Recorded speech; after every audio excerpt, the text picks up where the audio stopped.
She didn't knock. Serafina Hale kicked open the door of Brock Maddox's cabin with her boot heel, dropped her traveling trunk on his floor, and said, "I'm your wife.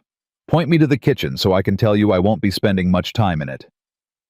Brock stood 6'4" in his wool socks, holding a coffee cup, completely unprepared for the single most disruptive moment of his 32 years on this earth. If you're watching from your city tonight, drop it in the comments below. I want to see how far this story travels. And if you haven't subscribed yet, do it now. You will not want to miss what happens next. The train from Denver had been 4 hours late, which meant Brock Maddox had stood on the platform at Ridgeline Station for 4 hours in February, Wind holding a handwritten sign that said, "Hale," in letters big enough to read from the caboose. He'd made the sign himself. He'd made himself come at all. Both of those things had required more effort than he cared to admit. The matchmaker's letter had been plain enough. Miss Serafina Hale, age 28, educated, capable, in good health, seeking a practical arrangement in the frontier territories. No romantic illusions. Willing to work. Brock had read it 3 times. The part about no romantic illusions had sealed it. He didn't need a woman who wanted to be swept off her feet. He needed someone who could hold a lantern steady while he stitched a wound on a horse at midnight without flinching. That was the sum total of his requirements. He'd told his nearest neighbor Walt Fenner about the arrangement 2 weeks prior. Walt had laughed until he had to sit down. "You're getting a mail-order bride," Walt said, wheezing. "Brock Maddox, the man who once told the Reverend Clary he'd rather eat pine bark than sit through another Sunday supper with company." "It's a practical arrangement," Brock said. "Sure it is."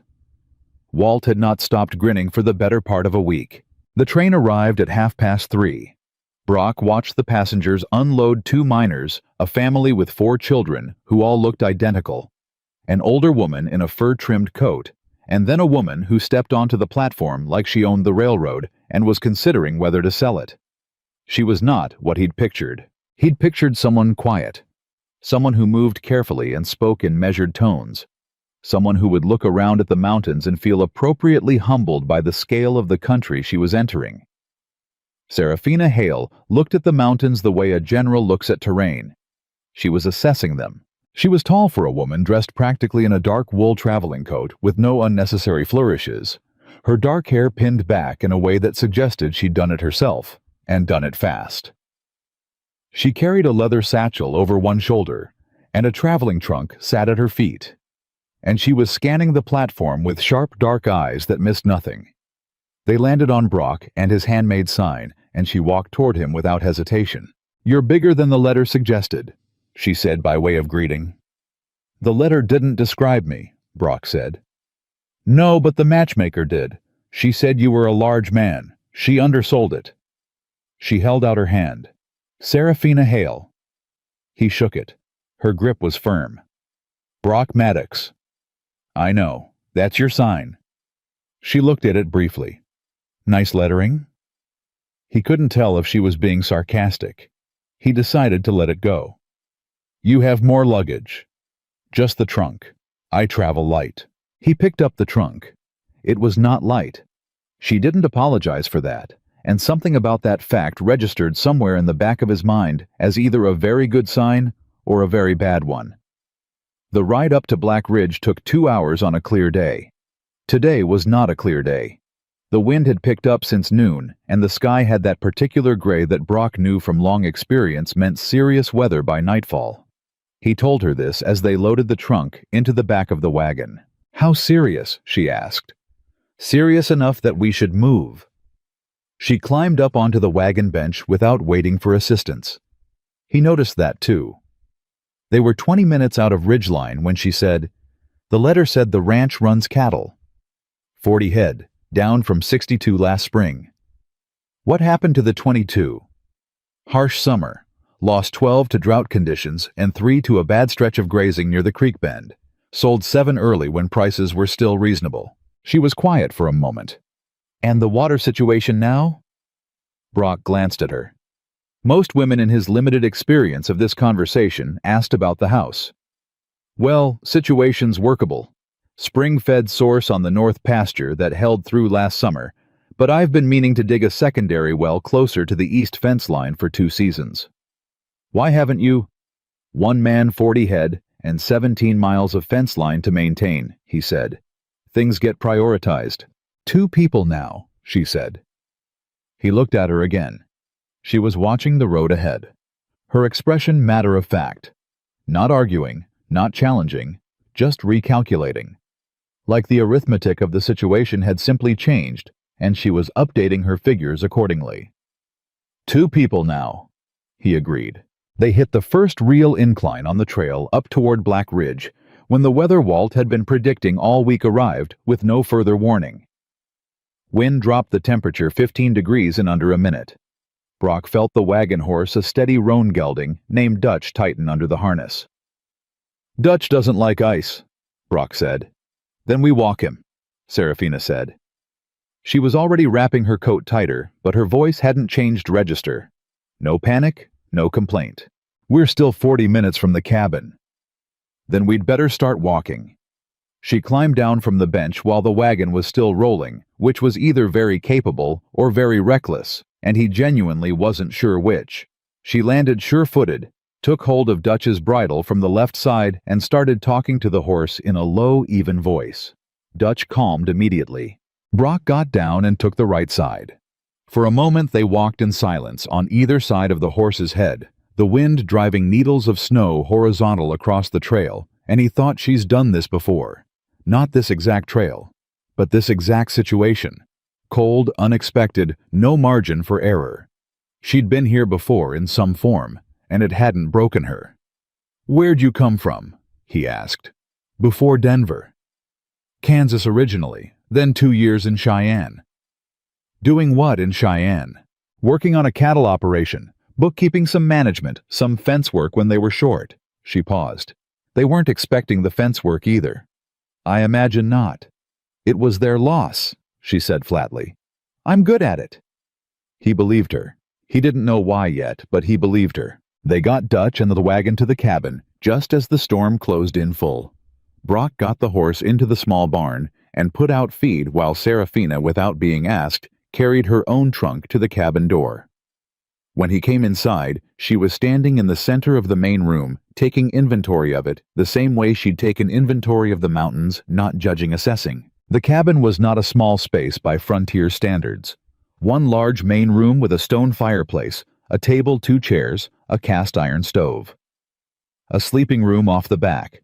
A second smaller room he used for storage and tack repair. The floors were swept. He'd made sure of that before he left for the station. She said, "It's good bones." "It's 12 years of work," he said. She looked at him. "That's what I said." He started a fire. She found his coffee supplies without asking and started a pot. The domesticity of it was strange. 2 strangers in a storm moving around each other in a space neither had shared before, and yet it wasn't uncomfortable exactly. It was like the first hour with a new horse. You stayed aware, you stayed quiet. You didn't make sudden moves, and you waited to see what kind of animal you were dealing with. When she set a mug of coffee on the table in front of him, he said, "Thank you." "You were going to do it yourself in about 10 minutes, she said. "I just moved the timeline." "Is that going to be a habit?" She sat down across the table from him and wrapped both hands around her own mug. Her dark eyes were direct, not challenging, just honest. Moving timelines or contributing without being asked? He considered the question. Both. "Probably," she said. "I don't do well sitting still. If that's going to be a problem, now's the time to say so." There it was. The real first conversation. Not the pleasantries on the platform, not the practical talk about cattle and water. This was the actual negotiation happening 2 hours after she'd arrived in a storm over coffee. He respected the directness of it. "It's not going to be a problem," he said. "Good." She drank her coffee. Then, the letter said this was a practical arrangement. "It is. I want to be clear on what that means to you, because it means something specific to me." "Go on." "It means I'm here as a partner, equal contributor, equal say in decisions that affect this ranch and this household. I'm not here to manage the cooking while you manage everything that matters. She set down her mug. I understand that's not the arrangement most men around here are looking for. If it's not what you want, I'd rather know now than find out after the spring thaw when it's too late to change course. The fire popped. The wind found every gap in the cabin's logs and made itself known. Outside Dutch was quiet in the barn. Brock thought about the last 12 years. The solitude he'd built deliberately and carefully. The routines. The silence. The way he'd learned to go entire weeks without speaking to another human being and find that preferable to most of the conversations on offer. He thought about why he'd written to the matchmaker at all. The honest reason, not the practical one, he gave Walt. The honest reason was that the silence had started to feel less like peace and more like something else. Something he didn't have a clean word for. That's the arrangement I want, he said. Serafina studied him for a moment. Whatever she was looking for, she seemed to find it, or at least enough of it to continue. All right, she said. Then we should talk about the east fence line. They talked for 3 hours. Not about feelings or expectations or the strangeness of the situation. They talked about the ranch. Water cattle the fence line, the secondary well. Winter feed stores, what held and what hadn't in last year's drought. She asked precise questions. And when she didn't know something, she said so. And when she did know something, she said that too, without hedging it with apology. By the time the fire needed another log, Brock had revised his initial assessment of her 3 times and arrived somewhere he hadn't expected to be on the first night of this arrangement. He was interested in what she would do next.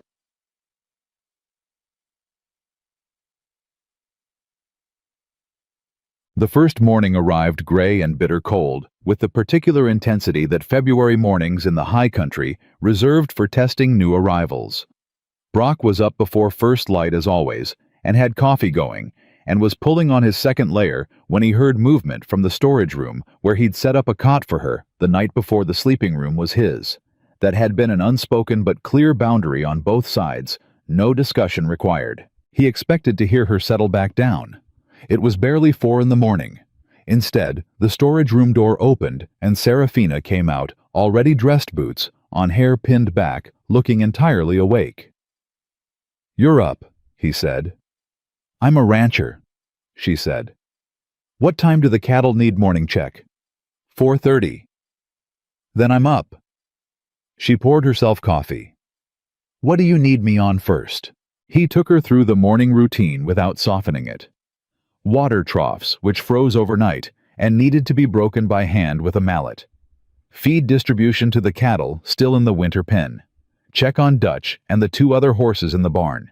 Inventory of the east fence after yesterday's wind.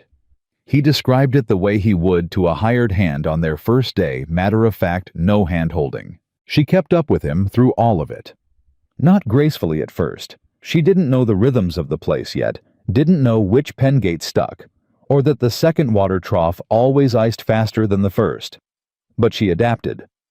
She watched once, she asked once, and then she did it herself.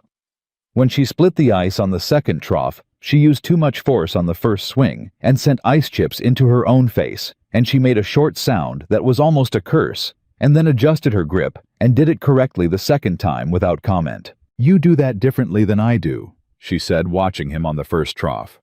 "My trough, my way," he said. "I'm not arguing with your way. I'm saying mine works too." He looked. Her trough was clear. He looked back at his. Also clear. "Fine," he said. "Thank you," she said. And she moved to the next thing. By mid-morning they were back inside, and the temperature outside had not improved, and she was at his table with the ranch ledger he'd kept not perfectly for the past 4 years. He hadn't offered it to her. She'd asked where he kept accounts, and when he pointed at the shelf, she'd simply taken it down and started reading. "Your winter feed estimate is off," she said. He looked up from the harness he was repairing. "How so?" "You calculated on 40 head. You said you're down to 40 from 62. But the feed amounts in here from last October look like you bought for 50. I didn't know how many I'd lose through October. Fair. But you didn't adjust when you knew." She turned a page. "You're carrying about 15% surplus feed right now, which is good buffer, but you've got it stored in the smaller outbuilding.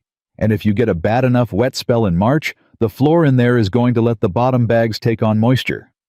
He stared at her. How do you know about my outbuilding floor? I looked at it this morning. The east corner has soft ground underneath. It's been patched at least twice. She closed the ledger. I can fix it. I need 2 hours and some dry lumber. We don't have dry lumber sitting spare. Then that goes on the supply list for next ridgeline run.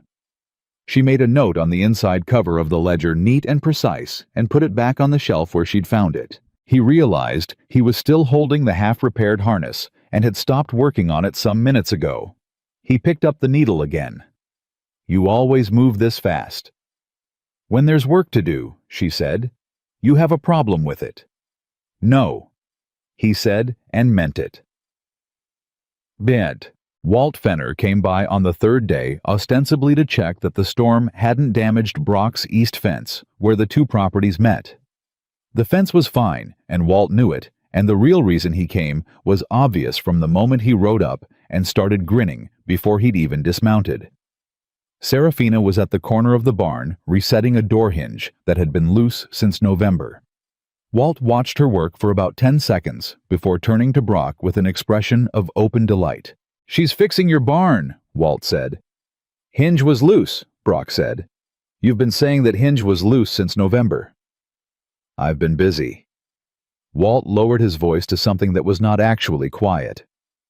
She's something, Brock. Walt, I'm not saying anything. She's something. Serafina came around the corner, wiping her hands on a cloth. You're Mr. Fenner, she said. Brock mentioned you. You share the east fence line. Walt, he said and took off his hat. And you're the woman who kicked open his door.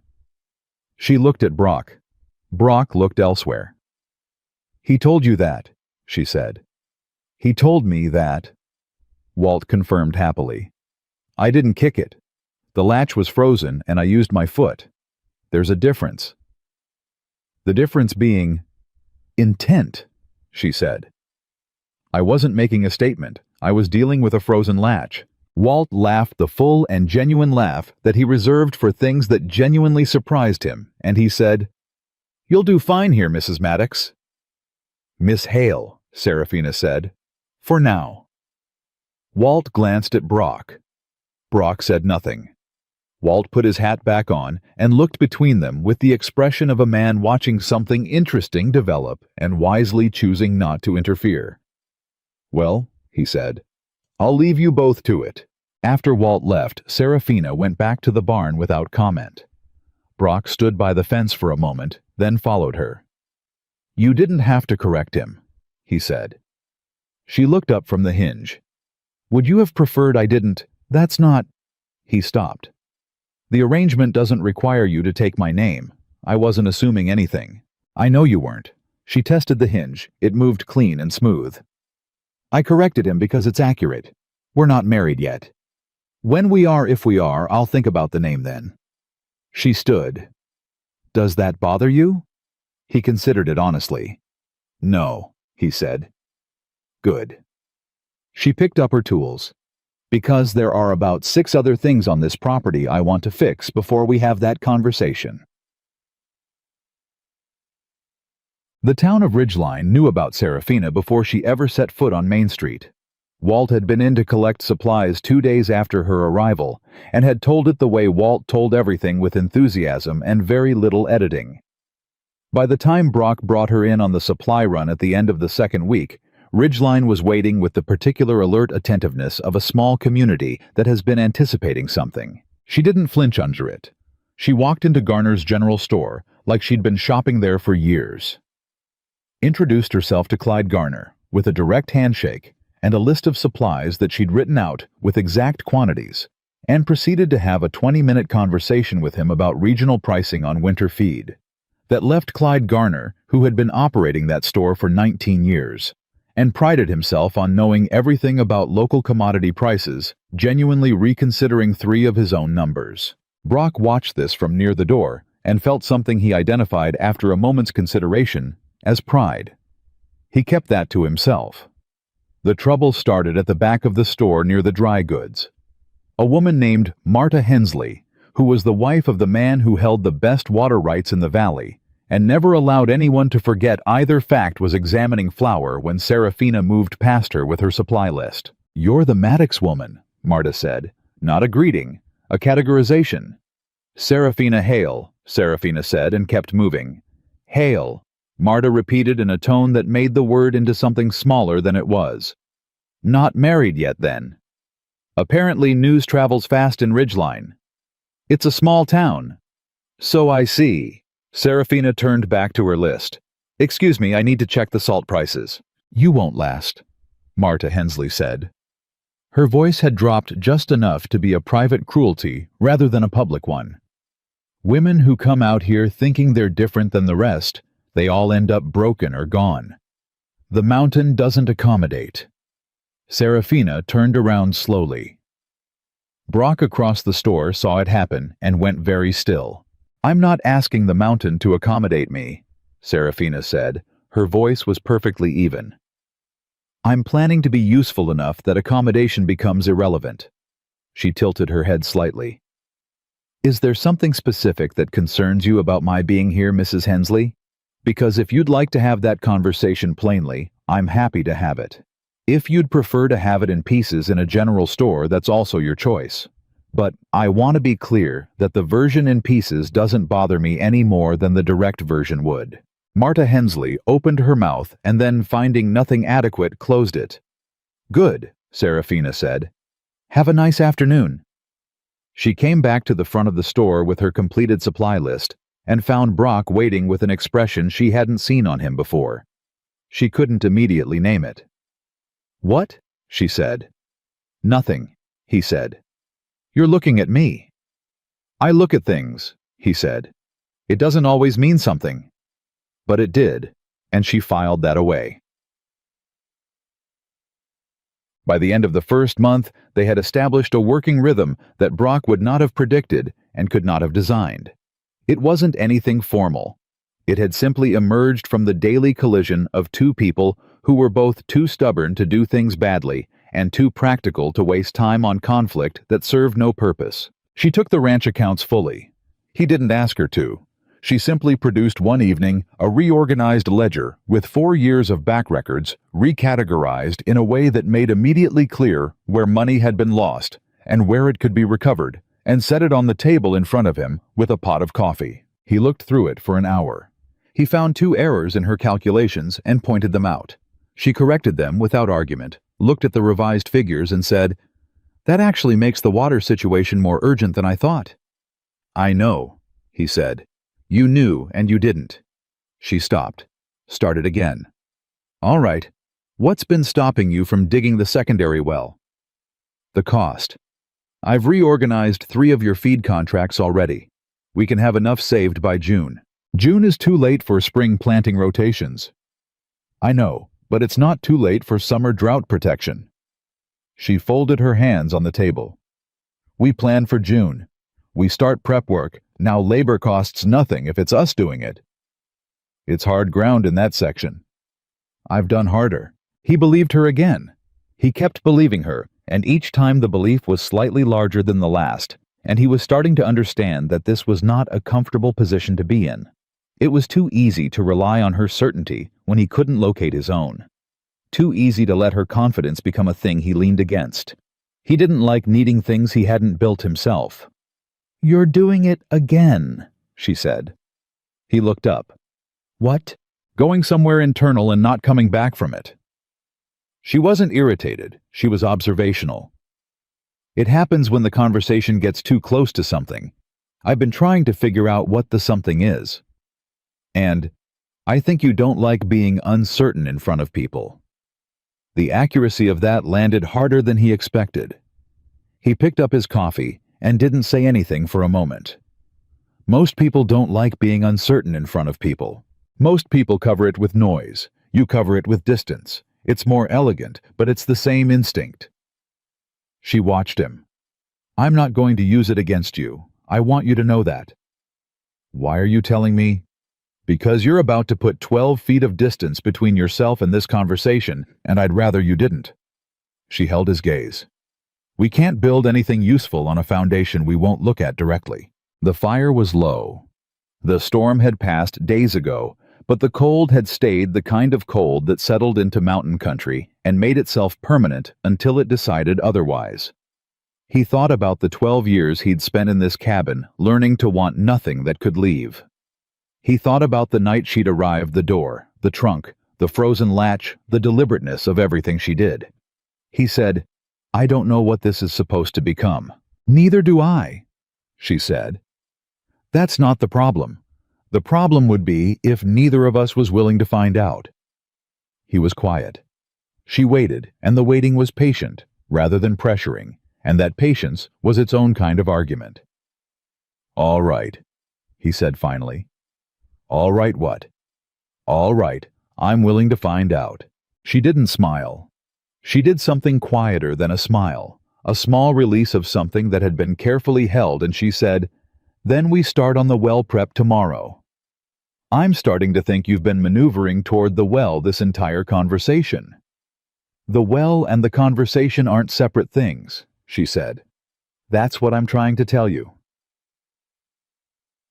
The first real threat didn't come from the mountain or the weather or the supply chain or any of the 100 natural hazards that the high country offered daily. It came from a man named Silas Crow, and it came in the form of a letter delivered to their mailbox on a Wednesday morning in late March, 43 days into Serafina's life on Black Ridge. Brock opened it at the table. Read it once, read it again, set it down. "What is it?" Serafina asked from across the room. He slid it toward her. She read it standing up, and he watched her face go through 3 things in quick succession: surprise, then calculation, then something that settled into a quiet, controlled fury that was more alarming than any raised voice would have been. "Silas Crow," she said. "He holds the water rights on the South Valley. Has for 7 years. But his original survey included the spring-fed source on your north pasture." She set the letter down. "He's claiming the survey was improperly bounded and the spring falls inside his original deed." "That's what the letter says." "That's what his lawyer wrote," she said. "They're not the same thing as what the deed actually says." She looked at him. "Do you have the original property deed, your deed from when you filed this claim?" "In the storage room." "Get it," she said. "I want to look at both documents side by side." He got it. She spent 40 minutes with both papers on the table, the original deed, and Crow's letter cross-referencing survey language with the kind of careful attention she'd applied to the ranch ledger on their first week. He watched her and said nothing, and the quality of her concentration was such that interrupting it would have felt like stepping in front of something important. Finally she sat back. "He's wrong," she said. "His survey language uses a creek bend marker as a fixed point. The creek has moved. Naturally, over 7 years, it's moved about 40 feet west." She pointed at a line in his original deed. "Your deed uses a stone formation as its northern boundary marker. Stone doesn't move. His survey language is based on a marker that's relocated. Legally." "Legally," Brock said. "What does that mean in a courtroom?" "It means if he wants to pursue this claim, he has to demonstrate that the original survey intended his property boundary to extend to a water source that didn't exist in the original survey scope." She folded Crow's letter with deliberate precision and slid it back toward him. "It also means he knows all of this already. He has a lawyer. A lawyer looked at these same documents before writing this letter, which means this isn't a genuine legal claim." "Then what is it?" Her voice was flat and exact. "It's a pressure campaign. He's hoping we don't know the documents well enough to fight it. He's hoping you'll settle." Brock looked at the letter, then at her. "You know property law." "Cheyenne wasn't just fence work," she said. "The operation I worked had 3 boundary disputes in 2 years. I sat through all of it." She looked at the stone fireplace at the cabin walls that represented 12 years of deliberate construction. "He picked the wrong ranch. He picked the wrong time," Brock said. She met his eyes. "Both," she said. "In the storage room in the back of a flat cedar box he'd built for exactly this purpose, The deed to Black Ridge sat clean and precise, and 12 years old. And it said exactly what Serafina Hale said it said. 40 feet of moved creek had just become Silas Crow's largest problem, and he didn't know it yet. But he would. Brock sent a reply to Silas Crow's lawyer the next morning. 4 sentences. He stated that the claim had been reviewed, that the boundary markers in question were defined by fixed geological formations rather than migratory waterway features, and that any further correspondence on the matter should be directed to the property deed on file at the Ridgeline County Recorder's Office. He signed it himself. Serafina read it before he sealed it. She said, "Add one more line." "What line?" "We are prepared to present this documentation at any proceeding at any time of the court's choosing." She handed it back. "It tells him you're not afraid of a courtroom. That's the part he needs to understand." Brock added the line. He sealed the envelope. He handed it to Walt's youngest boy, who ran mail to Ridgeline twice a week, and then he went back to work because there was always work, and standing around waiting to see what a man like Silas Crow would do next was not something his character allowed. But he thought about it. He thought about it while he repaired the section of east fence that the February storm had buckled. He thought about it while he broke ice on the water troughs in the gray early mornings. He thought about it in the particular way that men who've spent years alone think about threats quietly internally, turning the problem over and over in the dark until it either resolved or grew with no middle ground available. Serafina was digging, not metaphorically. She had started the prep excavation for the secondary well on the first warm morning in April with a spade she'd sharpened herself and a methodology she'd explained to him in precise detail the night before, including drainage angles and casing depth, and what to do when they hit the hardpan layer that she correctly predicted would be 18 to 22 inches down. She was right. She hit hardpan at 19 inches, noted it without drama-switched tools, and kept going. He watched her for about 10 minutes from across the yard before walking over. "You don't have to do this alone," he said. "I'm aware." She didn't stop digging. "You were fixing the east fence. The fence needed fixing. This needed digging. Both things happen simultaneously if we're each doing one." "I'm done with the fence." "Then grab a spade," she said, "and work the south side. We'll meet in the middle." He grabbed a spade and worked the south side. They met in the middle by late afternoon, and the hardpan layer cracked on his side with a sound like a pistol shot, and from somewhere below came the faint, unmistakable smell of damp ground. Serafina stopped, looked at him across the excavation. "That's water," she said. "That's water," he confirmed. It was the closest thing to celebration either of them permitted themselves that day, that small pause, that acknowledgement. 2 people looking at the same evidence of something real they'd built with their hands. Then she went back to digging. He understood standing there that this was what she'd meant in the conversation about the well, and the conversation not being separate things. She didn't talk about partnership as an abstract value. She demonstrated it, and then let the demonstration speak. He was starting to understand that most of what Serafina Hale communicated happened at that level in the action, not the statement, and that reading her required paying the kind of attention he usually reserved for weather and terrain. He paid attention. Walt Fenner came by twice that week, which was twice more than usual, and both times he arrived with practical pretexts that fooled neither of them, but were graciously accepted anyway. On the second visit, he brought his wife Dora, a round and direct woman, who had apparently decided that formal introduction had waited long enough. Dora Fenner walked up to Serafina in the middle of the yard, looked at the half-completed well excavation, looked at the repaired barn hinge, looked at the reorganized supply stacks visible through the open storage room door and said, "You've done more to this property in 6 weeks than Brock has done in 2 years.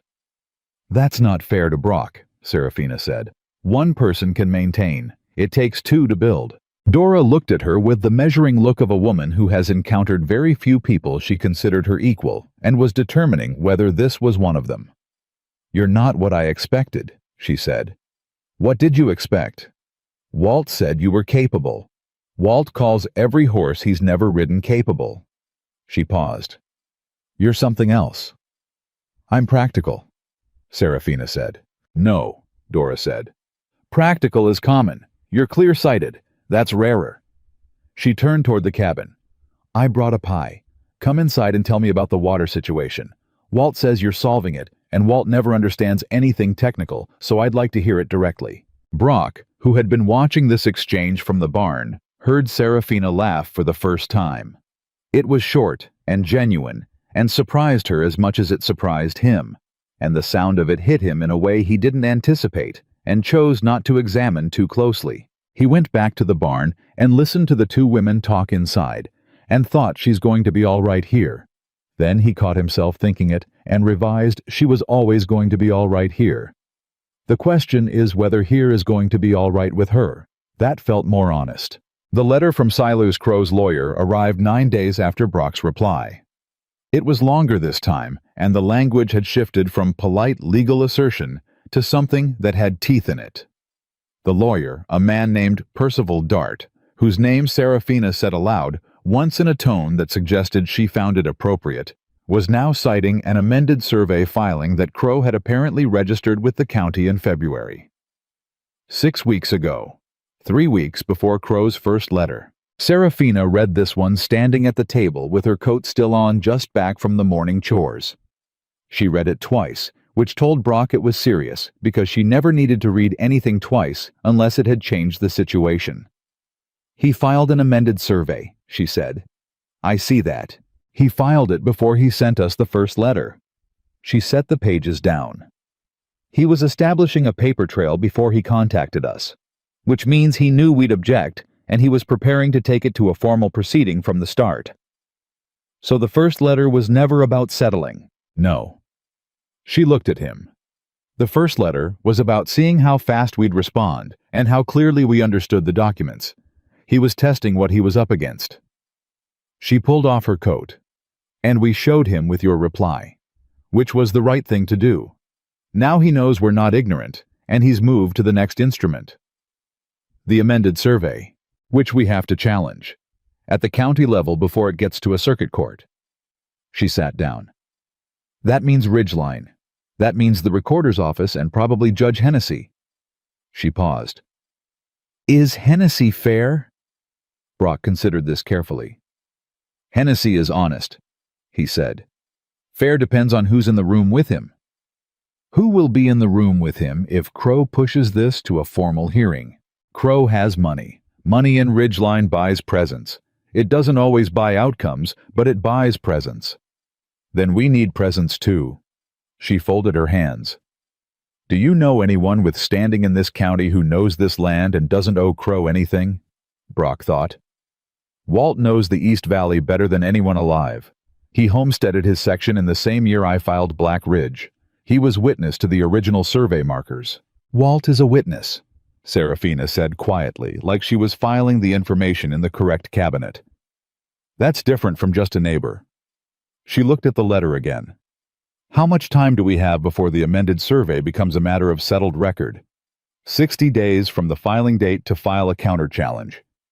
She picked up the filing date from the letter and counted. That gives us 31 days. 31 days, he said. Then we need to go to Ridgeline tomorrow, she said. And we need Walt to come with us. She stood. Tonight I want to look at every piece of paper related to this property that you own. Everything. Old letters, original survey notes, anything you have. It's in the cedar box. Get the cedar box, she said. We're going to know these documents better than Percival Dart knows his own name. They worked until past midnight. The fire burned down twice, and Brock rebuilt it both times without her asking. She took notes in the margins of her own paper cross-referencing dates, and she asked him questions he didn't always have immediate answers to. When exactly did Crow acquire his first water rights, who had witnessed the original Black Ridge survey? What was the exact language used for the northern boundary marker? And when he didn't know, she wrote the question down and circled it, which meant it was something they'd find out. By midnight, she had 4 pages of notes and 3 circled questions, and an argument that she walked him through in the kind of ordered sequence that suggested she'd been a better student than anyone who'd ever tried to limit her access to education had deserved. The creek migration is our strongest point, she said. Crow's amended survey uses the current position of the creek to argue his boundary extends further east than the original filing showed. But the creek's current position is recent. We need documentation of the creek's earlier position. Walt might have that, Brock said. He mapped his east fence line against the creek in his original homestead filing. If his records show the creek position at the time, then we can demonstrate migration. She looked up. That's the case. That's the whole case. Crow is using a moving marker as a fixed point. We prove the marker moved and his amended survey collapses. Brock sat back. He looked at her across the table covered in papers and coffee cups, and the remnants of the supper she'd heated up somewhere around 9 without him registering it until the bowl appeared in front of him. He looked at the careful columns of her notes and the 3 circled questions and the fact that she had taken something that had felt like an overwhelming threat and reduced it to a clear, specific, solvable problem in the space of one evening. He said, "Where did you learn to think like this?" She looked up. Like what? Like systematically. Like every problem is a thing with a structure you can find if you look at it right. She considered the question seriously rather than deflecting it. "My father," she said. "He was a surveyor, before the work ran out and before—" She stopped, made the small decision to continue. "Before things got hard for the family. He used to say that most problems look large because people are looking at them straight on. He said you have to get beside a problem to see its actual shape." He sounds like a careful man. He was. She looked at her notes. "He died when I was 20. I've been applying his method ever since." A pause. "It's the most useful thing he left me." The admission was plain and quiet, and Brock understood it was not something she said easily or often. He didn't make it into more than it was by responding with excessive weight. He said, "It's a good method." "It is," she said, and closed her notebook. They went to Ridgeline the next morning. Walt came, which Brock had predicted would take minimal persuasion, and was correct. Walt had been wanting a legitimate reason to involve himself in the situation, with the particular enthusiasm of a man who is both genuinely helpful and very interested in how things develop between his neighbor and the woman who'd fixed the barn hinge in the first 2 weeks. The county recorder's office was managed by a thin, meticulous man named Arthur Peabody, who had held the position for 11 years and was known for keeping records with the precision of someone who understood that in land country, records were the boundary between order and violence. He greeted Brock with a nod, greeted Walt with a nod, and looked at Serafina with the mild surprise of someone encountering a variable not present in his previous calculations of the situation. "Mr. Maddox," he said, "I wondered when you'd come in about the amended survey." "You knew about the filing," Brock said. "It was filed here," Peabody said carefully. "I process what's filed. I don't editorialize." He looked at Serafina again. "And you are?" "Serafina Hale. I'm reviewing the original boundary documentation for Black Ridge Ranch in connection with the counter-challenge filing." She set her notebook on his counter. "I'd like to examine the amended survey instrument Crow filed in February, and I'd like to see the original 1871 survey notes for both the Black Ridge claim and the Crow South Valley parcel. Do you have the original survey notes on file, or only the recorded abstracts?" Peabody blinked. Then, with the professional respect of one careful person for another, he said, "I have the original notes." "Excellent," Serafina said. "Then we'll need the original filed deeds for both properties and the county's geological survey map from 1869 if one exists." 1870, Peabody said. "There's a geological survey from 1870. "Even better. Thank you." Brock stood beside her and said nothing, and tried to look like this had been entirely his plan. Walt behind them both was grinning again. He would never stop grinning. Brock was beginning to understand. It was simply his response to Serafina Hale existing in the world, and there was nothing to be done about it. Peabody brought the documents. Serafina spent 45 minutes with them at the counter, and what she found in those 45 minutes was the thing that would eventually unravel Silas Crow's claim entirely, though none of them knew that yet, with complete certainty. The 1870 geological survey showed the creek position at a point that was 53 feet east of its current location. Crow's amended survey used the current creek position. Crow's original 1871 deed used the 1870 geological survey as its mapping reference.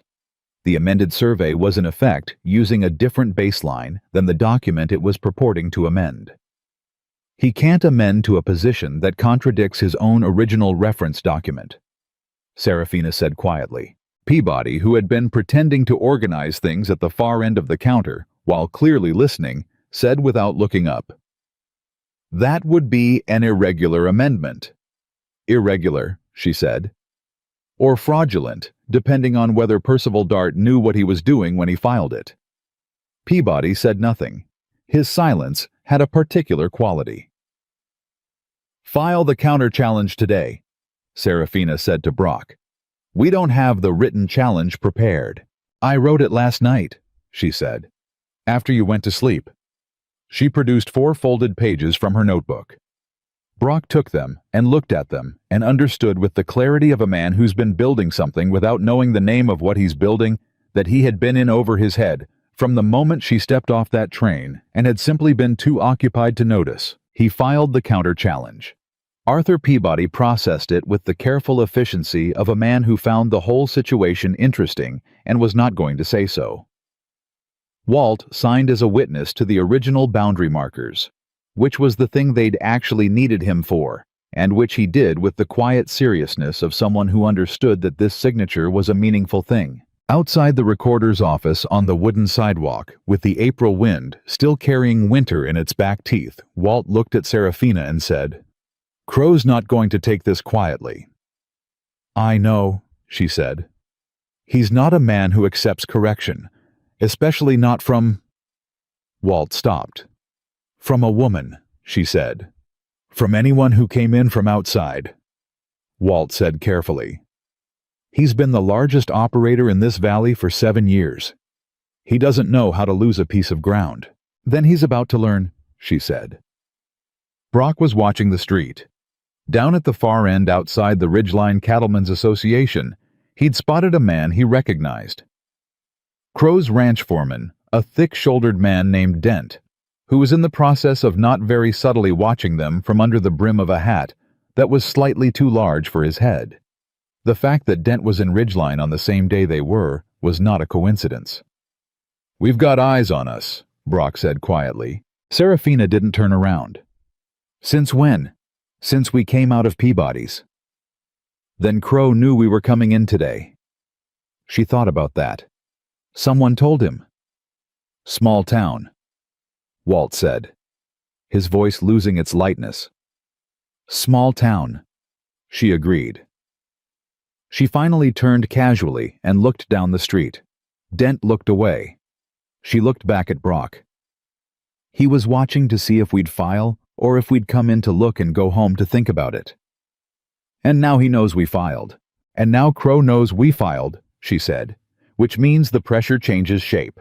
The legal approach isn't going to be his only instrument anymore." She said it the way she said most things, not dramatically, not with fear, just with the flat accuracy of someone updating a map. "We should get what we need from Garner's and head back." "You're not worried," Walt said. "I'm concerned," she said. "Worry doesn't change outcomes. Concern does." She picked up her satchel. "Let's go." The ride back up toward Black Ridge was quieter than the ride down. Walt peeled off at his own fence line with a look at Brock that communicated several things without a word being spoken.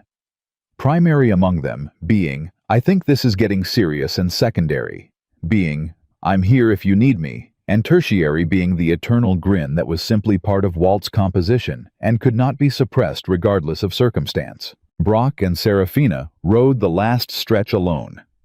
The supply load in the back of the wagon, the mountains ahead, doing what mountains did in April, threatening rain that hadn't committed yet, and holding the afternoon light in the way that made even a man who'd lived among them for 32 years stop and acknowledge privately that they were something. She said, "He's going to come at the property directly." "I know. Not legally, or not only legally." She was watching the trail ahead. the livestock, are the most vulnerable. I know that too. The east fence where it borders the creek section, that's where I'd hit if I were him. It's the farthest from the cabin and the hardest to watch. She paused.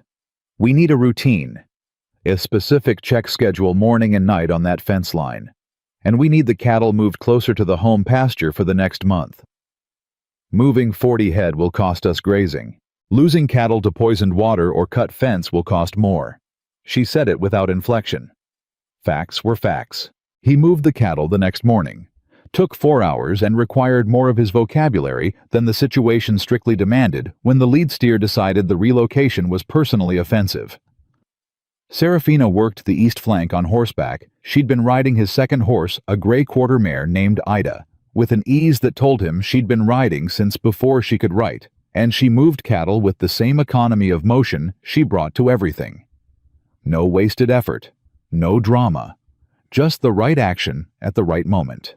By noon, the herd was consolidated in the home pasture, and the east fence line was clear and empty, and watching it from across the yard, Brock felt the strange particular feeling of a man who is making defensive preparations and hoping he's wrong about needing them.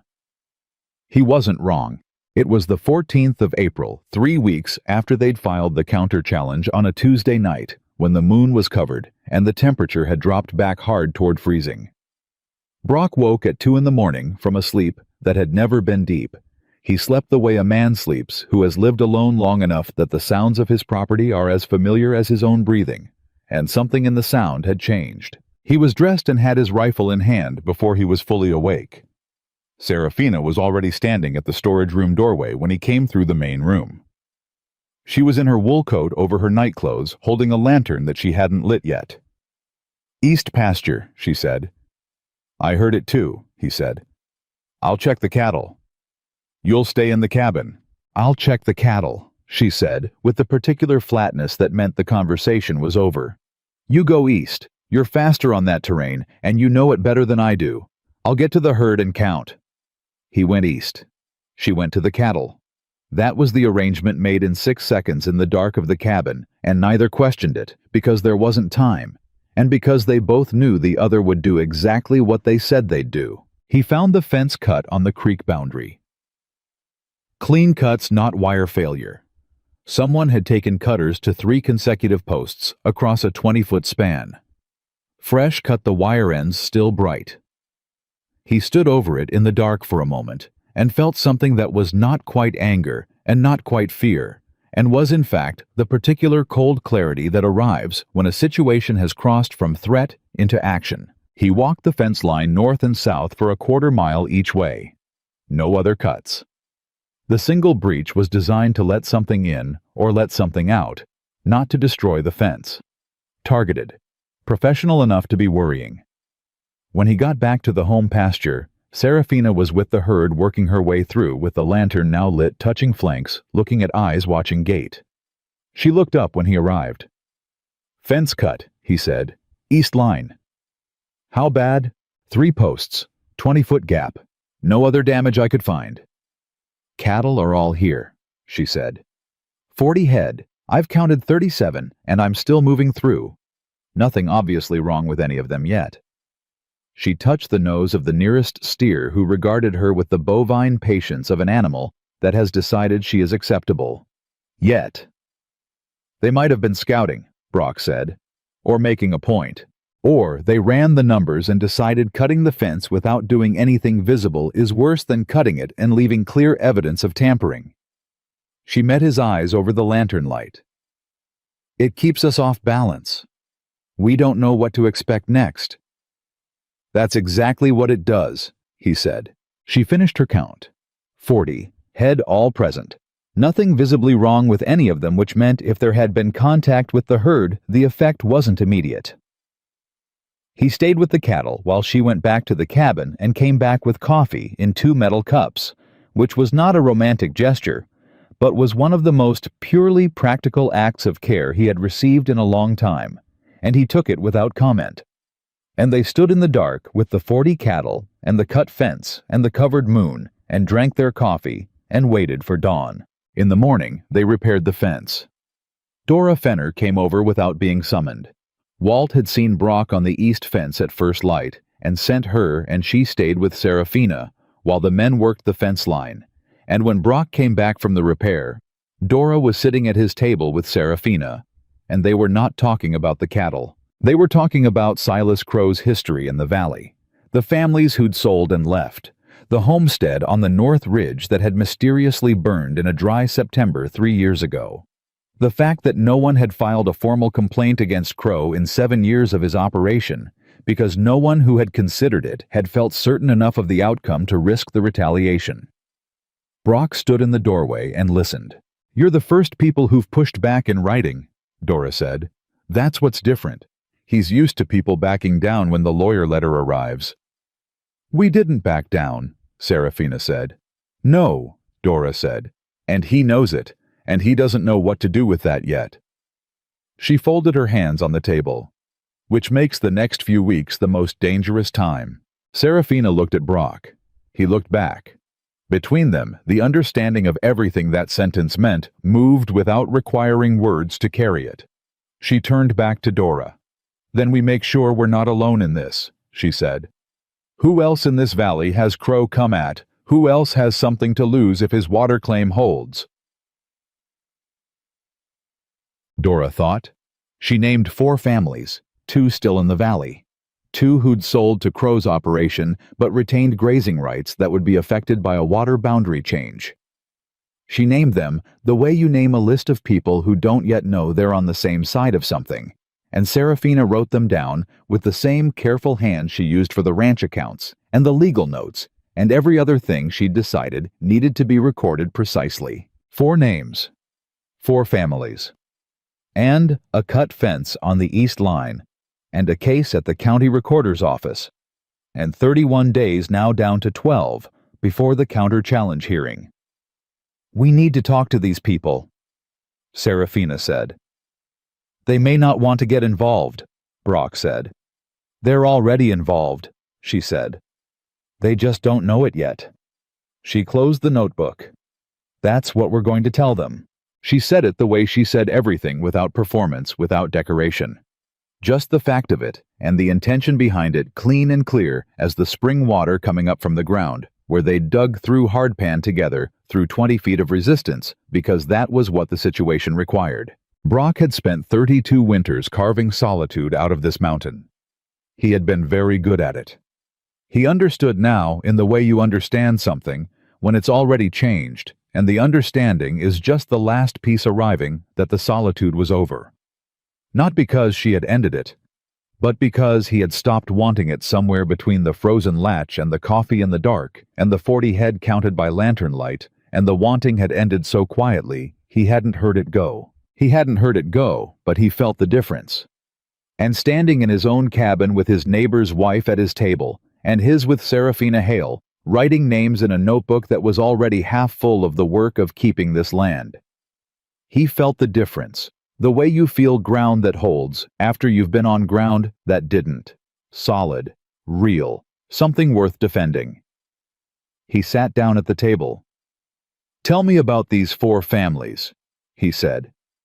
"What do they need to hear?" She looked at him across the table.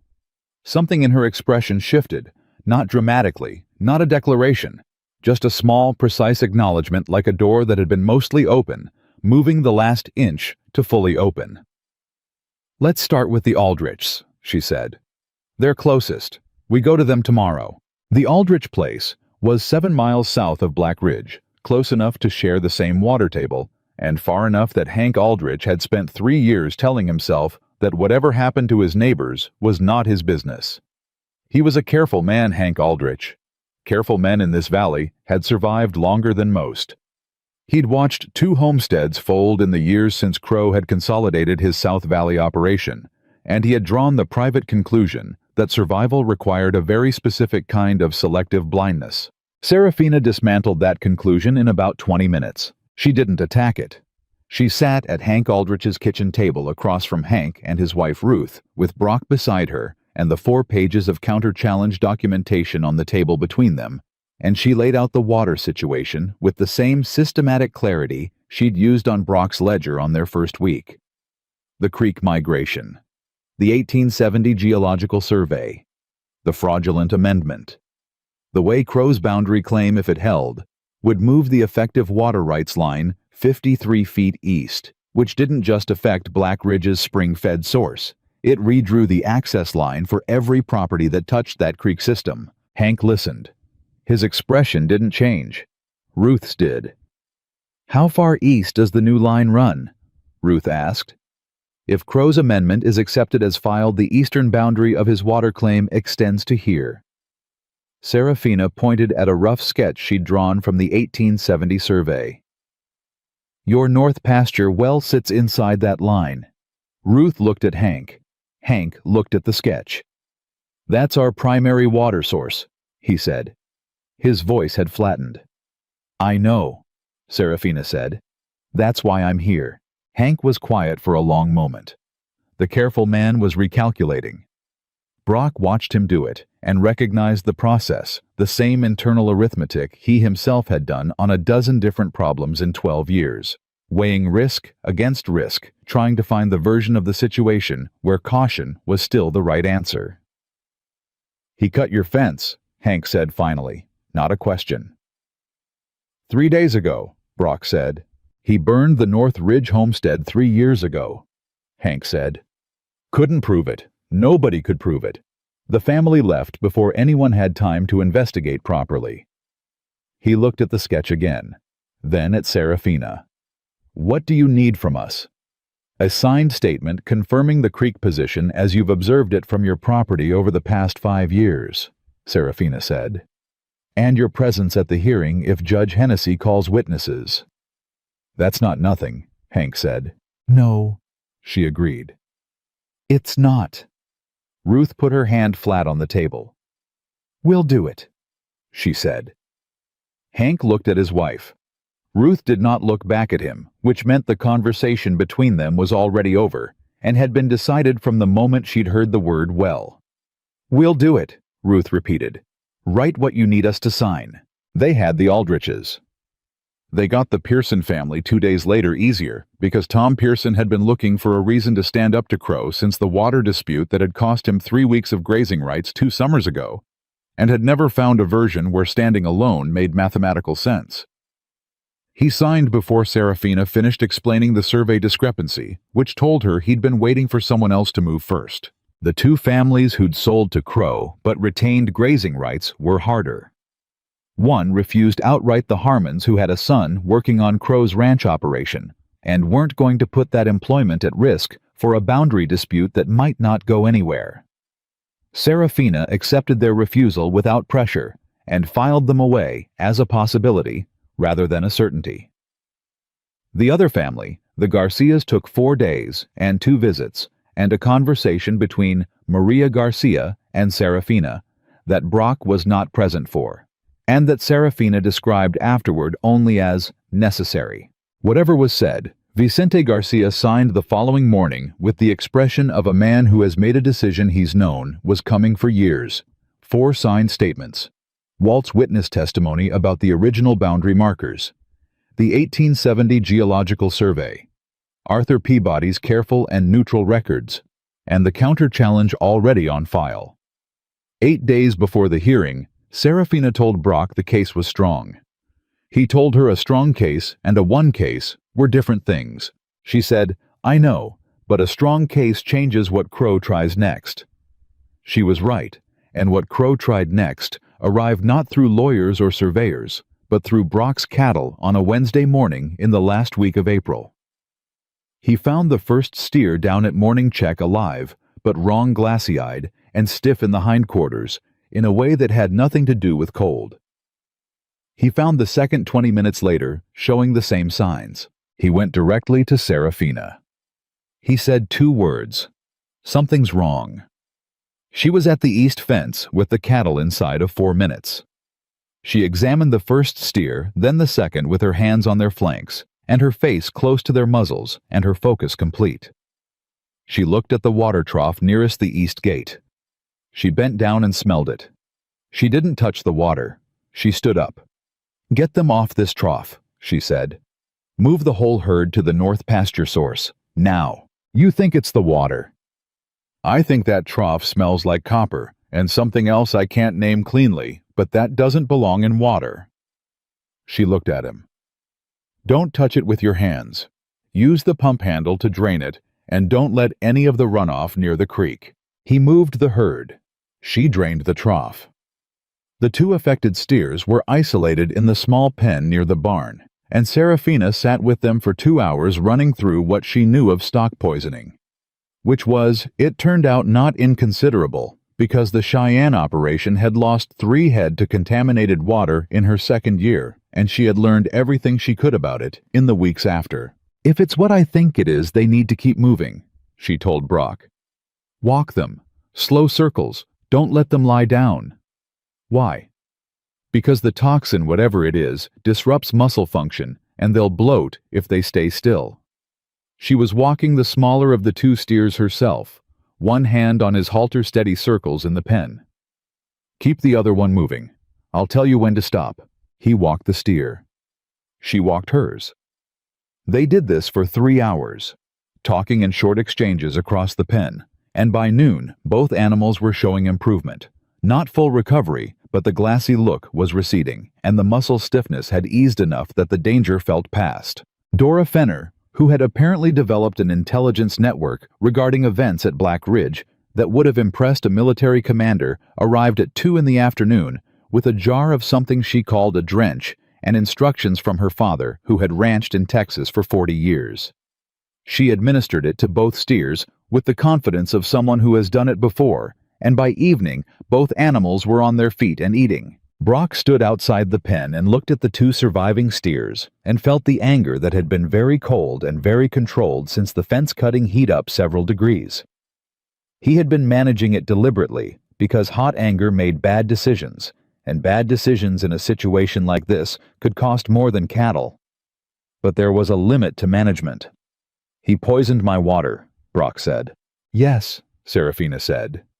She was standing beside him, and she didn't soften the word or try to introduce uncertainty into something that had none. He did. I can't prove it. Not tonight, but I kept a sample from the trough before I drained it. She produced a sealed glass jar from her coat pocket. Walt knows a man in Ridgeline who does assaying work. If the sample shows what I think it shows, that's evidence. He looked at the jar, then at her. You thought about the sample before you drained the trough. I thought about it while I was walking to the trough, she said. Evidence requires the same instinct as protection. You have to collect it before it's gone. He took the jar. He held it for a moment and then said, We should get married. She turned and looked at him with the full direct attention she gave everything. He had said it wrong. He knew the moment it came out, that it had come out stripped of everything that should have surrounded it, but he also knew that he meant it with a completeness that the stripped version couldn't fully obscure. That's your proposal, she said. I know it's not. No, she said. I want to hear you say the real version, not that we should get married like it's the next item on the supply list. He was quiet for a moment. The 2 steers moved behind them. The evening wind came down off the ridge the way it always did, that specific cold that was this mountain's particular characteristic that he had breathed for 32 years and stopped noticing until she arrived and made him notice it again. I don't want to build this without you, he said. I don't want to do any of it, the well, the hearing, the 40 head, the east fence, the next 12 years. I don't want to do it without you in it. He met her eyes. That's the real version. She held his gaze for a long moment. Then she said, yes. Just the one word. But the way she said it, as clear and deliberate and unhedged as everything she did, made it feel like the most complete answer he had ever received to any question. Yes, he repeated. Don't look so surprised, she said. I've been waiting for you to get there. She took the glass jar back from him gently and put it back in her coat pocket. Now let's go inside. We need to write a letter to Judge Hennessy's clerk about what happened today. He followed her inside and thought she said yes, and then immediately returned to the work and understood that this was not a failure of romance. This was its own kind of declaration. The work was the life. The life was the thing she was saying yes to. He understood that completely, and it made him in some deep place that he hadn't accessed in years entirely content. The letter to Hennessy's clerk went out the next morning. It documented the contaminated trough, the affected cattle, the collected water sample, and the timeline relative to the pending hearing. It did not accuse Crow by name. Serafina wrote it carefully. Factual time-stamped requesting that the court be aware of escalating circumstances affecting the property that was the subject of the boundary dispute. Peabody, she was certain, would see the letter cross the clerk's desk and understand its significance. Hennessy, she hoped, would draw the obvious conclusion. What she hadn't anticipated, what none of them had fully calculated, was that Crow had a source in Hennessy's clerk's office. They found out on a Friday, 6 days before the hearing, when Brock went to Ridgeline for supplies and came back with a different expression than he'd left with. He came inside and sat down and said, "Dart filed an injunction this morning." Serafina looked up. "What kind?" "A motion to delay the hearing on grounds that our counter-challenge documentation is procedurally deficient." He set a piece of paper on the table. It was a copied notice from the court clerk, which Walt's brother-in-law, who worked at the assay office near the courthouse, had obtained and sent along with Brock. Dart is arguing that Walt's witness statement was filed after the statutory deadline for additional evidence submission. She read the notice. She read it again. Then she looked up and said, "Was it?" "By 3 days," Brock said. 3 days. The clerk's deadline was the 15th. Walt signed on the 18th. She was quiet for a long moment. He watched her think through it, not in a visible way, not with audible reasoning, just the deep interior stillness of someone sorting through every angle of a problem as fast as their mind could run. He had learned to read that stillness. It meant she wasn't beaten. It meant she was working. "Walt's statement isn't the only corroboration of the Creek position," she said finally. "The 1870 survey stands on its own. Walt's testimony adds weight, but the case doesn't collapse without it." She set the notice down. Dart knows that. This injunction isn't about Walt's statement. It's about time. He wants to push the hearing back. He wants to push it back far enough that the amended survey becomes settled record. She looked at Brock. If Hennessy grants the delay, the amended survey files as uncontested, and Crow has his water boundary. Our challenge becomes retroactive, which is a different and harder argument. She stood. "We need to go to Ridgeline today. We need to file a response to the injunction before the end of business. That's 4 hours of road. Then we should have left 20 minutes ago," she said. She was already pulling on her coat. They made Ridgeline by 2 in the afternoon. The horses pushed harder than Brock liked to push them on mountain roads. And Serafina wrote the response to Dart's injunction in the back of the moving wagon in handwriting that remained legible, despite the road conditions, which was either very impressive or a sign of how completely she had committed to the work. The response argued 3 things: that Walt's statement was supplementary corroboration for evidence already on record, rather than primary evidence, and therefore not subject to the statutory evidence deadline; that the 1870 survey and original deed language constituted a complete case on their own merits; and that the motion to delay appeared timed to coincide with the statutory settlement deadline for the amended survey, in a manner that suggested its purpose was procedural manipulation rather than legitimate legal concern. The last point was the one that worried Brock. "You're accusing Dart of bad faith in a court filing," he said. "I'm observing that the timing is notable," she said. "I'm not accusing anyone of anything. I'm letting the reader draw conclusions from the facts. Hennessy may not like it. Hennessy is an honest judge," she said. "Honest judges notice things. I'm making sure he has the information necessary to notice this one." Peabody was still at his counter when they arrived. He took their filing. He looked at it. He said, "I'll see this is on the docket by end of business." He paused. "The hearing is still scheduled." "Has Hennessy ruled on the injunction?" Serafina asked. "Not yet," Peabody said. "He received Dart's motion this morning." Another pause, and the particular quality of his silence was saying something his professional neutrality wouldn't allow him to say directly. "He has until close of business tomorrow to rule on it." "Thank you," Serafina said. Outside, Brock said, Peabody's telling us something. He's telling us Hennessy hasn't ruled yet, which means there's a window. She was already moving toward the courthouse. I want to go to the courthouse. I want to see who's been in and out today. He went with her. They stood on the far side of the street from the courthouse for 10 minutes, which was all the time Serafina needed to see what she was looking for. Percival Dart came out of the courthouse at 3:15, and he was followed at a short distance by Crow's foreman Dent, who was not a man who typically involved himself in courthouse business, and both of them had the particular bearing of men who've had a conversation that went the way they wanted it to go. Serafina was very still. He's already talked to Hennessy, Brock said. Or to someone close to Hennessy, she said. We don't know it was Hennessy directly. She turned away from the courthouse. Her jaw was set. If the injunction is granted before our response is considered, it won't be, said a voice behind them. They turned. Arthur Peabody was standing there in his coat and hat, which meant he had left the recorder's office, which Brock had never in 4 years seen him do during business hours. He was holding a sealed envelope. The response you filed is sufficient on its procedural merits, Peabody said, in the tone of a man who is being extraordinarily careful with his words. The 1870 survey and original deed constitute complete primary documentation. Any judge reviewing this filing would find the evidence independent of the supplementary statement. He held out the envelope. This is your certified copy of the counter-challenge filing with my office stamp and the date of original receipt, which precedes the amended survey settlement deadline by 14 days. I thought you should have a copy with you. Serafina took the envelope. She looked at him. Thank you, Mr. Peabody. I process what's filed, he said with the same professional neutrality.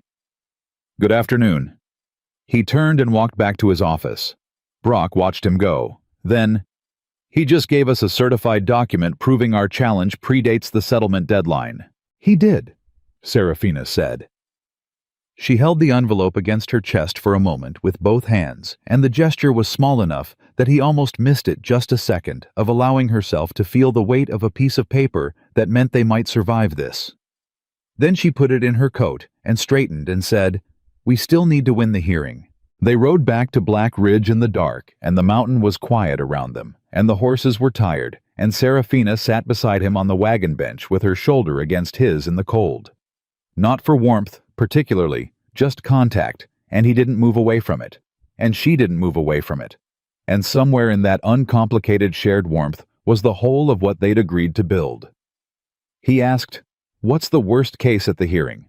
Hennessy grants the delay, and we lose the window. We have to challenge a settled survey retroactively. She thought about it honestly. We don't lose the property, but we lose the water source, and fighting it back could take years. And the best case, Hennessy sees the documentation, sees the timing of Dart's injunction, sees our certified filing date, and rules the amended survey invalid on grounds of false baseline reference. She looked at the dark mountain ahead. And Crow loses. Which do you think happens? She was quiet for a moment. I think Hennessy is honest, she said, and I think honest men, when they're given clear evidence and clear facts, generally do the right thing. She paused. Generally. That's not a very confident prediction. It's an accurate one, she said. I don't give confident predictions on things I can't control. I give confident predictions on things I've prepared for. She looked at him. I've prepared for this. Everything that happens at that hearing is something I've prepared for. He believed her. He had believed her consistently for 11 weeks now, and the consistency of it no longer surprised him. He had simply calibrated. They were a mile from Black Ridge when they saw the light. Not moonlight. Not the particular flat silver of mountain moonlight on snow. This was orange, and it was wrong, and it was coming from the direction of the north pasture, and Brock had the wagon horses running before the recognition was fully complete in his mind. The outbuilding. The one with the soft corner that Serafina had noted in the first 2 weeks, the one where the feed was stored, the one she'd wanted to fix, and they'd put on the supply list. It was on fire. Not the barn. Not the cabin. The outbuilding specifically. Brock was off the wagon before it stopped fully moving. Serafina was right behind him. He ran for the water pump. She ran for the bucket line. She'd identified the bucket storage and the optimal route from it to the outbuilding in the first month, the way she identified everything as information worth having before it was needed. They fought the fire for 40 minutes. Walt came out of nowhere 20 minutes, in which meant he'd seen the light from his place and come without being called. And the three of them worked the bucket line until the outbuilding fire was out, and the residual heat was manageable. And all that remained was the scorched eastern corner and the ruined bottom layer of winter feed. Brock stood looking at it. His shirt was soaked through. His hands were burned on the left side where he'd gotten too close to the frame. The hand hurt with a clean, blunt specificity. Serafina was beside him. She looked at his hand. "Let me see that." "It's fine. It's a burn. Let me see it." She took his hand in both of hers, with the same matter-of-fact precision she brought to the cattle and the well and the water trough, and she looked at the burn in the orange residual light and said, "You'll keep the hand, but you're not using it hard for a week. The hearing is in 6 days. You don't need your hand for the hearing." She kept holding it, and for a moment, neither of them was thinking about the hearing or the outbuilding or the feed. She was holding his burned hand in both of hers, and the contact was careful and warm and completely steady. "He's escalating," she said quietly. "Fence then water, now fire." "He's scared," Walt said from behind them. "Men who aren't scared don't escalate. Scared men are more dangerous than comfortable ones," Serafina said. She let go of Brock's hand, but didn't step back. "He's watching us not break. He doesn't know what to do with that, so he goes harder." She looked at the outbuilding. "He expected us to be gone by now." "We're not gone," Brock said. "No," she said. "We're not." And then, with a timing that struck him as both completely natural and extraordinary, "Walt, I need to tell you something about the hearing." She told Walt about the injunction about Dart and Dent outside the courthouse, about Peabody's envelope, about the 5 days they had left. Walt listened in the cooling dark, with the serious attention he gave to things that mattered, and when she finished he said, "What do you need from me?" "Be in that courtroom," she said. "Even if Hennessy rules your statement inadmissible as evidence, I want Crow to see your face in that room. I want him to understand that this valley is not as empty of opposition as he's believed for 7 years." Walt nodded. "I'll be there. Hank Aldrich will be there. Tom Pearson, too, I'd expect. Vicente Garcia?" she said. Walt looked at her. "You got Vicente. 2 visits and a conversation with Maria," she said. Walt shook his head slowly, and the expression on his face was not the grin this time, but something quieter and more genuine. "All right," he said. "You've got your courtroom." He looked at the outbuilding. "I'll send my boys over tomorrow to help with the salvage on the feed." He left. They stood in the dark and the cooling smell of the fire, and Brock looked at the outbuilding and did the arithmetic on the winter feed. Loss significant, not catastrophic. Painful. And felt the burn on his hand and thought about 6 days. "He's going to try something before the hearing," he said. "Probably," she said. "What do we do?" She looked at him, and in the faint remaining light from the embers, he could see that she was tired. Genuinely tired, not the functional tiredness of hard work, but the deeper tiredness of someone who has been holding a great deal together for a long time and feeling the weight of it. She allowed it to show for about 3 seconds, which was the longest he had ever seen her permit herself that kind of visibility. Then she said, "We do what we've been doing. We don't break. We show up at that hearing with everything we've built, and we let the documents speak. And if he comes at the cattle again, or the cabin, then we deal with that when it happens. We can't fight what hasn't come yet.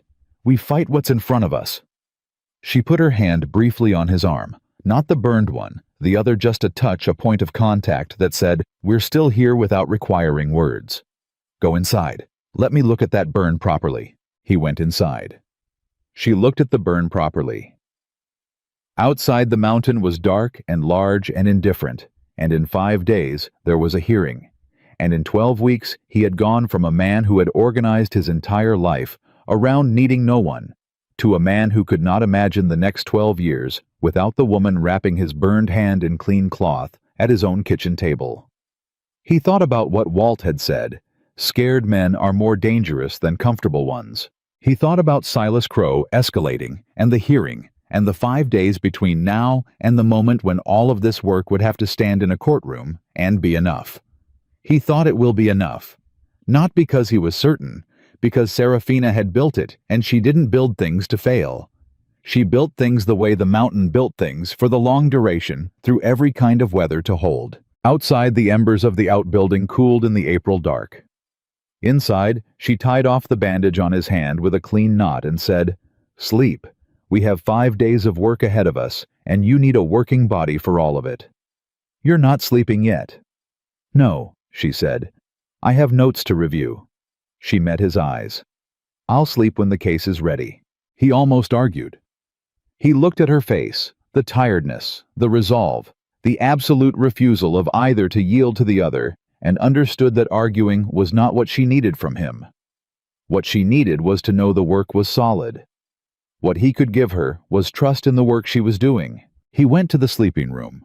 He lay down, and in the main room by the low fire, Serafina Hale spread her notes across the table and worked through the night for the 4th time in 6 weeks, building the case that would determine whether what they had built on Black Ridge would stand or fall. Hennessy denied the injunction on a Tuesday morning, 2 days before the hearing. The denial came through Peabody's office in a single-page ruling that used 9 words to say what it needed to say. Motion to delay is denied. Hearing proceeds as scheduled. Brock read it at the counter and looked at Peabody, and Peabody looked at his ledger and said nothing, which was its own kind of communication. Brock rode back to Black Ridge with the ruling in his coat pocket and found Serafina at the kitchen table with her notes organized into 4 separate stacks, each weighted with a different object: a coffee cup, a river stone, a spare boot buckle. His old survey compass, and the stacks were arranged in the order she intended to present the arguments if Hennessy gave her the floor. She had been at that table in one form or another for most of the past 5 days. He set the ruling in front of her without a word. She read it. She set it down. She picked up her coffee cup from the top of the nearest stack and drank from it and said, "Good." "That's all," he said. "What else should it be?" "You've been working toward this for 3 weeks. "I've been working toward the hearing," she said. "The denied injunction is just the door staying open. We still have to walk through it." She looked at her 4 stacks. "Sit down. I need to walk you through the argument sequence one more time." He sat down. She walked him through it. He had heard it 3 times already and understood it better each time, not because it changed, but because each repetition stripped away another layer of uncertainty and left the structure cleaner and more solid. She had that quality in everything she built. The more you looked at it, the more sound it became. The sequence was this open, with the 1870 Geological Survey establishing the creek's original position as a fixed historical record. Present Brock's original deed and demonstrate that its northern boundary language explicitly references the Geological Survey as its mapping baseline. Show that Crowe's 1871 deed uses identical baseline language, meaning both properties were originally surveyed against the same fixed reference. Then present Crowe's amended survey and demonstrate that it silently substitutes the creek's current position for the 1870 position without acknowledging the substitution, without documenting the creek's migration, and without any legitimate surveying authority behind the change. Close with Peabody's certified filing date confirming their challenge predates the settlement window. Dart will argue that the creek's current position is the relevant reference because it's the physical reality on the ground, she said. And you respond that deed boundaries are legal instruments, not physical descriptions. The legal instrument references the 1870 survey. The 1870 survey is a fixed historical document that doesn't update when the creek moves. Crowe's amendment would need to formally petition to change the baseline reference, not silently substitute it in an amended filing. And if Hennessy asks why Crowe didn't petition to change the baseline, she looked at him steadily. Because a legitimate petition would require demonstrating that the creek migration extended his property rights, which would require a new independent survey, which would show that the migration moves the boundary in his favor by exactly the amount that places our spring source inside his claim. And an independent surveyor looking at that argument would immediately identify it as opportunistic rather than structural. She paused. He didn't petition because a petition requires scrutiny. The amendment was designed to avoid scrutiny. You're going to say that in the courtroom. I'm going to let the documents say it, she said. I'm just going to arrange them so Hennessy can't look anywhere else. He was quiet for a moment. Then, what do you need from me in that room? Don't speak unless Hennessy addresses you directly, she said. And if he does, be direct and brief and don't qualify your answers. You know this land. You've known it for 12 years. That knowledge has more authority in that room than anything Percival Dart can produce. She met his eyes. Trust what you know. I trust what you've built, he said. Something moved in her expression. Not softness exactly. It was more precise than softness. Acknowledgement. That's the same thing, she said. The night before the hearing, Serafina told him she was pregnant. She told him the way she told him most things directly, without performance at the kitchen table after supper when the work of the day was done. She said, I need to tell you something that doesn't change tomorrow, but that you should know before tomorrow. He waited. I'm pregnant, she said. About 9 weeks, I think. I wanted to be certain before I said anything. He sat with that for a moment.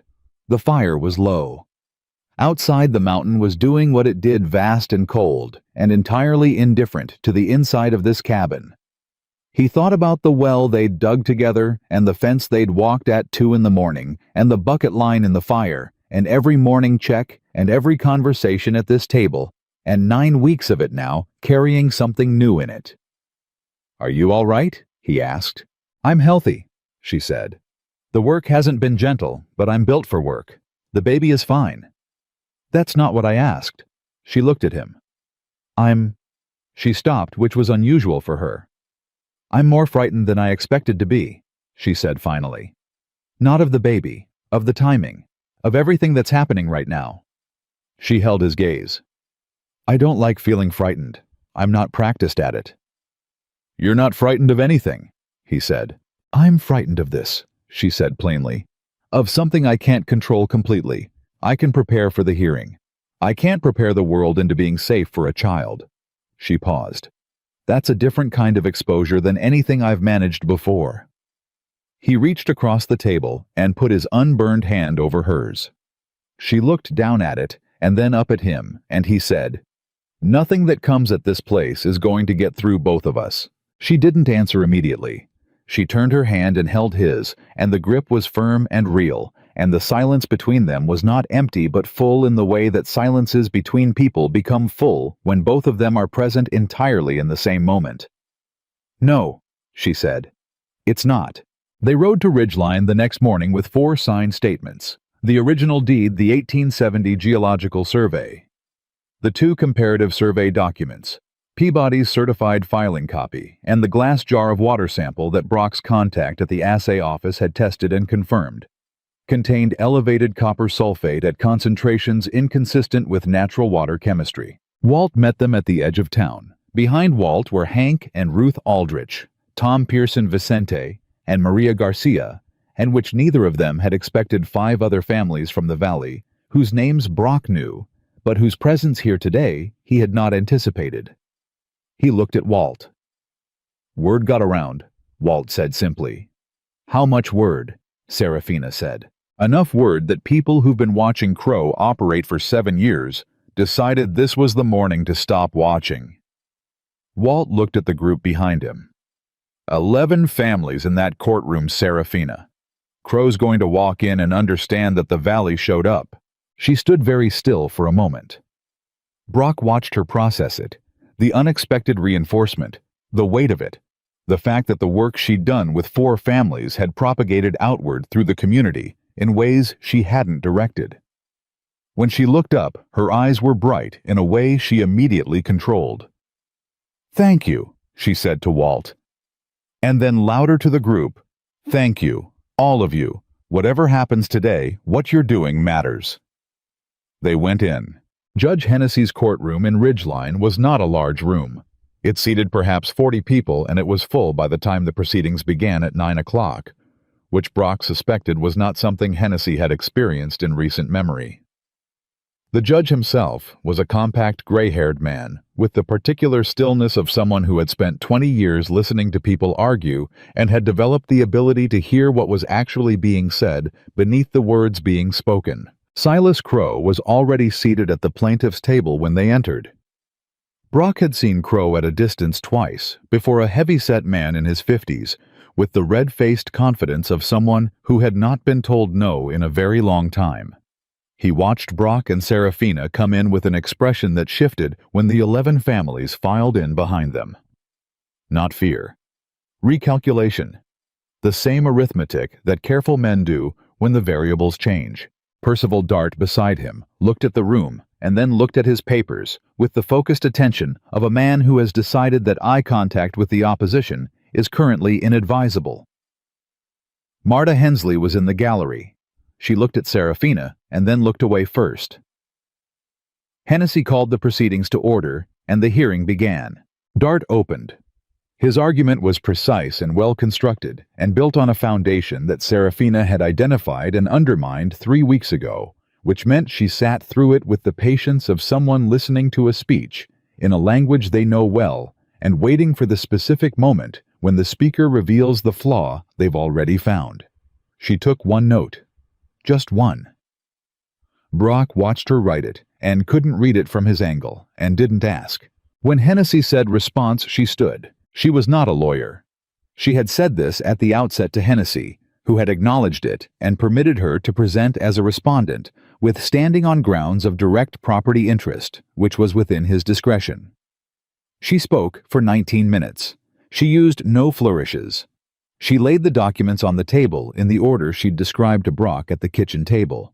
The 1870 survey, the original deeds, the amended filing, the certified challenge date, and she walked Hennessy through each one, the way she'd walked Brock through them systematically without waste, letting the structure of the argument speak rather than the volume of her voice. When she reached the amended survey, she said, "Your Honor, the filing in question substitutes the creek's current physical position for the 1870 geological survey that both original deeds use as their mapping baseline. There is no documentation in this amended filing acknowledging the substitution. There is no independent survey authority cited. There is no petition to amend the baseline reference. The amendment simply uses a different reference point than the document it purports to amend without disclosure." She set the two surveys side by side on the table in front of Hennessy. The practical effect of this substitution is to extend the plaintiff's water claim boundary by 53 feet in a direction that captures the defendant's spring-fed water source. This extension is the sole purpose and the sole effect of the amendment. She sat down. The room was quiet for a moment that stretched longer than any moment had a right to stretch. Hennessy looked at the two surveys. He looked at them for a long time. Then he looked at Dart. "Mr. Dart, the baseline reference." Dart stood. "Your Honor, the creek's physical position is the natural and practical reference for any working boundary survey." "The question," Hennessy said in the tone of a man who has already reached a conclusion and is giving opposing counsel the opportunity to change his mind, "is not what is practical. The question is what the original deed language specifies." He looked at the documents. "The original deed language specifies the 1870 geological survey. Is that accurate?" Dart paused. "It is, Your Honor, however. Does the amended survey filing contain any petition to change that baseline reference?" Another pause. Longer. "It does not, Your Honor, but the amendment is within the—" "Mr. Dart?"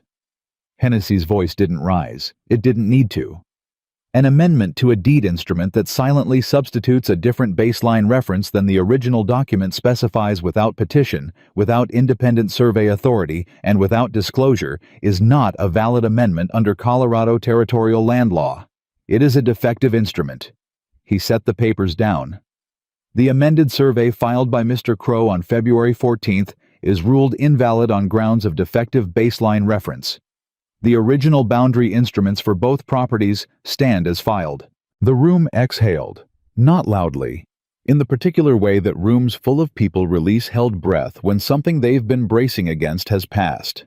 Crow's face had gone the specific color of a man who has just lost something he expected to keep. He leaned toward Dart and said something in a low, sharp voice. Dart said something back. Crow's jaw tightened. Hennessy wasn't finished. Additionally, he said, "The court notes the respondent's submission of a water sample analysis indicating elevated copper sulfate contamination in a livestock water source on the Black Ridge property submitted under a separate filing as circumstantial evidence of interference." He looked at Crow directly for the first time. "Mr. Crow, interfering with a neighbor's livestock water supply is a criminal matter, not a civil one. I am referring this evidence to the county sheriff for investigation. You will make yourself available for that process." He looked at the courtroom. "This hearing is concluded." He brought the gavel down. One clean strike. 11 families in the gallery. Ruth Aldrich put her hand over her mouth. Tom Pearson said something short and quiet to Vicente Garcia. Dora Fenner reached across Walt and squeezed Brock's arm hard enough to feel through his coat. Serafina sat at the table with her hands flat on the documents and her eyes closed for about 4 seconds. Just 4. Then she opened them and began gathering the papers with the same precise movements she'd used to spread them out. And she was steady, completely characteristically steady. But Brock, who had been paying the closest possible attention to this woman for 12 weeks, saw the very slight tremor in her hands as she stacked the pages. He covered her hands with his. She went still. She looked at him. He said nothing. She said nothing. The room was moving around them, chairs scraping, voices starting up, the particular noise of a community absorbing something significant. And in the middle of it, they sat for one quiet moment that belonged to them alone, and it was enough. Crow left without speaking to anyone, which was its own kind of statement. Dent was waiting for him at the door, and the two men went out together with the bearing of people recalculating under significant pressure. And Brock watched them go, and felt that the danger was not entirely past. Men like Crow didn't conclude at a courtroom ruling, but that the shape of it had changed fundamentally. Dart gathered his papers and left without looking at anyone, and Brock thought Dart knew. He had known the baseline argument was defective before he filed the amendment. He had filed it anyway, betting on the injunction to delay the challenge until the settlement window closed. Peabody had made that bet impossible. Now Percival Dart was going to have a conversation with his conscience and his bar standing, and whatever that produced was between him and those. Walt found them outside. He was grinning again, but the grin had depth in it today that it hadn't always carried. 11 families, Serafina, he said. You walked in with 11 families at your back. You brought them, she said. You gave them a reason to come, he said. That's different, and you know it. He looked at Brock. How's the hand? Healing. Good, because you've got fence to rebuild and a well to finish, and apparently a wedding to organize. He looked between them. Unless I'm wrong about that. You're not wrong, Brock said. Serafina looked at Brock with a brief, precise expression that was not quite a smile, and was more than contentment, and was exactly the right size for a public moment. Then she looked back at Walt. The fence first, she said. In that order. Walt laughed. Dora appeared at his elbow and immediately began talking logistics with Serafina in the way that Dora handled everything, by moving directly to the practical next steps. And Brock stood for a moment with the morning sunlight on the Ridgeline Courthouse, and 11 families milling on the street, and the mountain waiting behind all of it. And he thought about a man who had stood on a train platform in February in the wind, with a handwritten sign, and an absence of expectations about how any of this would go. He had been wrong about almost everything he'd expected. He was grateful for all of it. The ride back was different from every other ride they'd made between Ridgeline and Black Ridge. Not loud. Neither of them were loud people, but lighter in the way that things become lighter, when a weight that's been present so long you've stopped registering it is suddenly gone. The road was the same road, the mountain was the same mountain, But the quality of the silence between them on the wagon bench had changed from the silence of two people managing something together to the silence of two people who have come through something together, which is a different kind entirely. She said, "The well needs to be finished before the ground hardens again." "I know. And the outbuilding corner. We need dry lumber. I'll get it on the next supply run. And we need to think about expanding the herd in the fall, if the water situation is secure." "Serafina," he said. She stopped. "We won," he said. She looked at him. "I know. Let it be that for 5 minutes." The corner of her mouth moved, not quite a smile, but close. "5 minutes," she said. He watched the mountains, and she watched the road, and the horses moved at an easy pace, and the 5 minutes lasted longer than 5 minutes, the way good things do when you let them, and neither of them said a word. The first thing she did when they got home was check the cattle. 40 head, all present, all well. She counted them herself, touching flanks as she moved through the herd, and Brock stood at the pasture gate and watched her and thought about 9 weeks and the small life that moved with her through everything she did and didn't slow her down by a single step, and had not yet and might never fully understand what kind of woman it had chosen for a mother. He thought Clara. The name arrived from nowhere with the complete conviction of something that had already been decided, though no conversation had occurred. He didn't know why Clara. He just knew it was right. He would tell her that evening. The Aldriches came by the following afternoon with 3 other families in tow, not for any formal reason, but because the valley had been told a story for 7 years about what was possible and what wasn't in this country, and a ruling in a ridgeline courtroom had revised that story, and people needed to be somewhere that confirmed the revision was real. Brock fed 11 people at a table designed for 2, and nobody commented on the mathematics of it.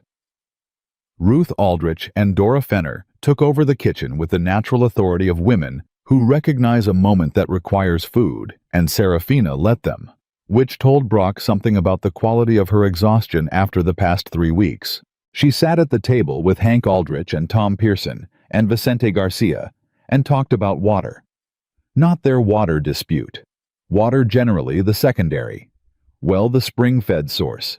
The possibility of a shared irrigation channel along the creek that would benefit 4 properties if someone organized the labor and split the cost. She was building the next thing before the current thing had fully settled, and Brock recognized this as simply her nature, and found he loved it specifically, the forward motion of her, the refusal to let a solved problem be the last problem. It was Vicente Garcia who said what several people had been thinking. He said it to Brock quietly, while the women talked and the children who'd come with the Pearson family ran themselves tired in the yard. "She changed things today, not just for you, for all of us." "I know," Brock said. 7 years we let him operate, Vicente said. 7 years, because we each looked at the problem alone and it was too big. He looked at Serafina across the room. "She made us look at it together. That's something a person doesn't do by accident." Brock looked at his wife-to-be because that was what she was. Now they'd agreed it at the kitchen table, and Hennessy's clerk would make it official in 3 weeks, and thought about the woman who had kicked in his door on the first day and set her trunk on his floor and announced she wouldn't be spending much time in the kitchen, and had turned out to be right about that in every possible sense. "No," he said. "She doesn't do anything by accident." The sheriff came to Black Ridge 4 days after the hearing. His name was Earl Braddock, and he was a deliberate man who operated by evidence rather than reputation, and had it turned out been watching Crow's Valley operations with more attention than anyone had realized. The water sample helped. The assay report from Brock's contact helped more.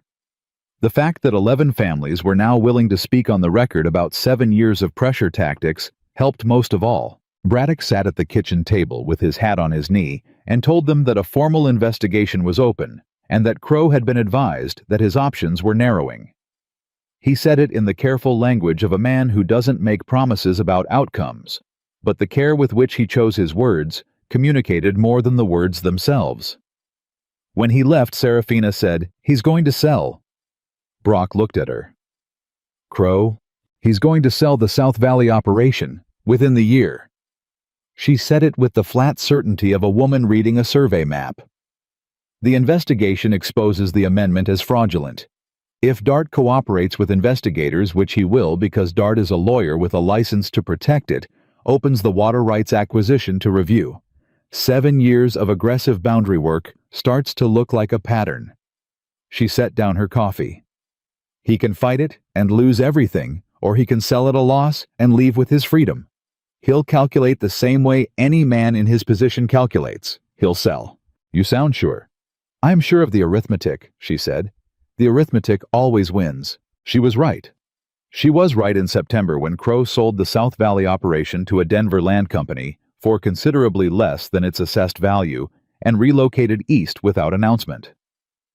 She was right about DART, who provided a full statement to investigators in June and received a formal censure rather than disbarment in exchange for cooperation. She was right about the water and the irrigation channel and the 4 families who split the labor and the cost across 2 summers. She was right about the baby, too. Clara Maddox was born in November in the cabin on Black Ridge, delivered by Dora Fenner, with Brock outside the door, and Walt outside with Brock, both of them useless in the particular way that men are useless in those moments, and both of them knowing it and staying anyway, because being present was the only instrument available. When Dora opened the door and said, "Come in," Brock went in. Serafina was tired in a way he had never seen her tired, past the controlled exhaustion of 3 weeks of legal battle, past the physical tiredness of hard ranch work. Tired at the cellular level, the deep structural tiredness of a body that has done the largest thing a body can do. She was holding Clara and looking at her with an expression he had never seen on her face before, which was wonder. Plain, unguarded, uncalculated wonder. He sat on the edge of the bed and she looked up, and the wonder extended to include him just briefly before she shifted Clara and said, "She's healthy, good lungs." "I heard," he said. The whole mountain had heard he didn't say. "She's going to be loud," Serafina said. "I can already tell." "She comes by it honestly," he said. Her mother kicked in a frozen door on her first day. Serafina looked at him. "I told you." The latch was frozen. It was not a statement. "It was absolutely a statement," he said. She looked back at Clara. She was quiet for a moment, then quietly, "I was so afraid." "I know," he said. "I wasn't going to say anything. I know that too." She laughed, short and genuine, the laugh he'd first heard when Dora talked about Walt's horse assessments. It was tired and real, and it filled the cabin the way the best sounds fill a space, not by being loud, but by belonging there completely. He looked at his daughter. Clara Maddox, 6 hours old, already opinionated about the acoustic properties of mountain cabins. She had Serafina's dark coloring and his stubbornness in the set of her chin, which was an alarming combination that he suspected would become the valley's problem in about 16 years. Outside, Walt knocked on the door and said, "Can an old man come in and embarrass himself by crying?" "Come in, Walt," Serafina said. Walt came in. He looked at Clara, and he did in fact embarrass himself. Nobody held it against him. The well was finished in December. The outbuilding corner was rebuilt in January with dry lumber from Garner's. The east fence held through the winter without a single cut. The secondary water source fed the east pasture trough through February and March and the spring thaw, and into the following summer without failing. Brock and Serafina were married by Reverend Clary on a Saturday in March in the cabin on Black Ridge, with the 11 families from the courtroom present, and Clara in Dora Fenner's arms, and Walt standing up for Brock with the expression of a man whose faith in the world has been substantially restored. The Reverend, who had once been told by Brock Maddox that he'd rather eat pine bark than sit through another Sunday supper, performed the ceremony with visible satisfaction at the reversal this represented. He was not wrong to feel it. When Clary asked if Brock would take Serafina as his wife, Brock said, "I do," with the directness of a man who means exactly what he says and has no interest in ornament. When he asked Serafina, she looked at Brock the way she looked at everything directly, with full attention, with the complete clarity of a person who knows her own mind, and said, "I do." It was the same force she'd used on the frozen latch, the same grip she'd had on Dutch's bridle in the blizzard, the same voice she'd used to tell Percival Dart's fraudulent baseline argument to Hennessy's courtroom. It was her entirely, and it was the truest thing Brock Maddox had heard in 32 years on this mountain. He had wanted peace and quiet. He had gotten something better. He had gotten someone who made the noise worth listening to. Clara Maddox learned to walk on the same floors her mother had reorganized and her father had laid down 12 years before she was born, and she did it the way she did everything with complete confidence in her own judgment and zero tolerance for being told the thing wasn't possible. She took her first steps at 10 months, which Dora Fenner said was early, and her first fall at 10 months and 3 seconds, which nobody was surprised by, and she got up from that fall and tried again immediately, which surprised nobody either. Brock watched his daughter cross the cabin floor for the first time and felt something move in his chest that he didn't have language for. He'd spent 32 years not needing language for interior things. He was still catching up on the vocabulary. Serafina watched Clara fall and get up and said, "She's fine." "I know she's fine," Brock said. "You were going to catch her." "I wasn't." "You moved," she said. He had moved. He acknowledged this privately and said nothing publicly, which was his standard approach to being right about him. Clara crossed the floor, reached the far wall, turned around with the expression of someone who has just conquered a significant territory, and sat down hard on her small, solid rear end, and looked at both of them as if waiting for applause. "She's going to be impossible," Brock said. "She's going to be magnificent," Serafina said. "Those are sometimes the same thing." The years that followed were not easy. Nobody who built anything real in that country had easy years. What they had were years with weight to them, years that meant something, that left marks that changed the shape of the people living through them. The second winter after Clara was born was the hardest in a decade, the kind of cold that killed livestock and broke confidence and drove 3 families out of the valley before March. Brock and Serafina lost 7 head. They didn't lose the ranch. They didn't lose the well. They didn't lose each other. The secondary well held through all of it. The spring-fed source on the north pasture, whose ownership had been the center of everything. The letters, the amended survey, the hearing, the arson, the poison trough flowed through that winter without failing, and Brock stood at it. One February morning in the worst of the cold, with his breath making clouds, and thought about the geometry of everything that had pivoted on this one point of water. A creek that moved 53 feet over 7 years. A man who thought he could use that movement to take what wasn't his. A woman who read a 1870 geological survey and understood exactly what it meant. Clara was 2 when the irrigation channel was completed. It was the project Serafina had sketched on a napkin at the Aldrich's kitchen table the winter after the hearing, the shared channel drawing water from the creek system to serve 4 properties, and it had taken 18 months of coordinated labor across 4 families and 3 seasons to finish. On the day they opened the channel, sluice and water ran through for the first time Vicente Garcia, who had been the last to sign the counter-challenge statement, and the first to show up with a shovel. When the channel digging started, said, "7 years ago, I didn't think this valley worked together." "It does now," Serafina said. "Because of you," he said. "Because of the water," she said. "The water gave everyone the same problem. I just pointed at it." Vicente looked at her with the expression of a man who knows the difference between accurate and complete.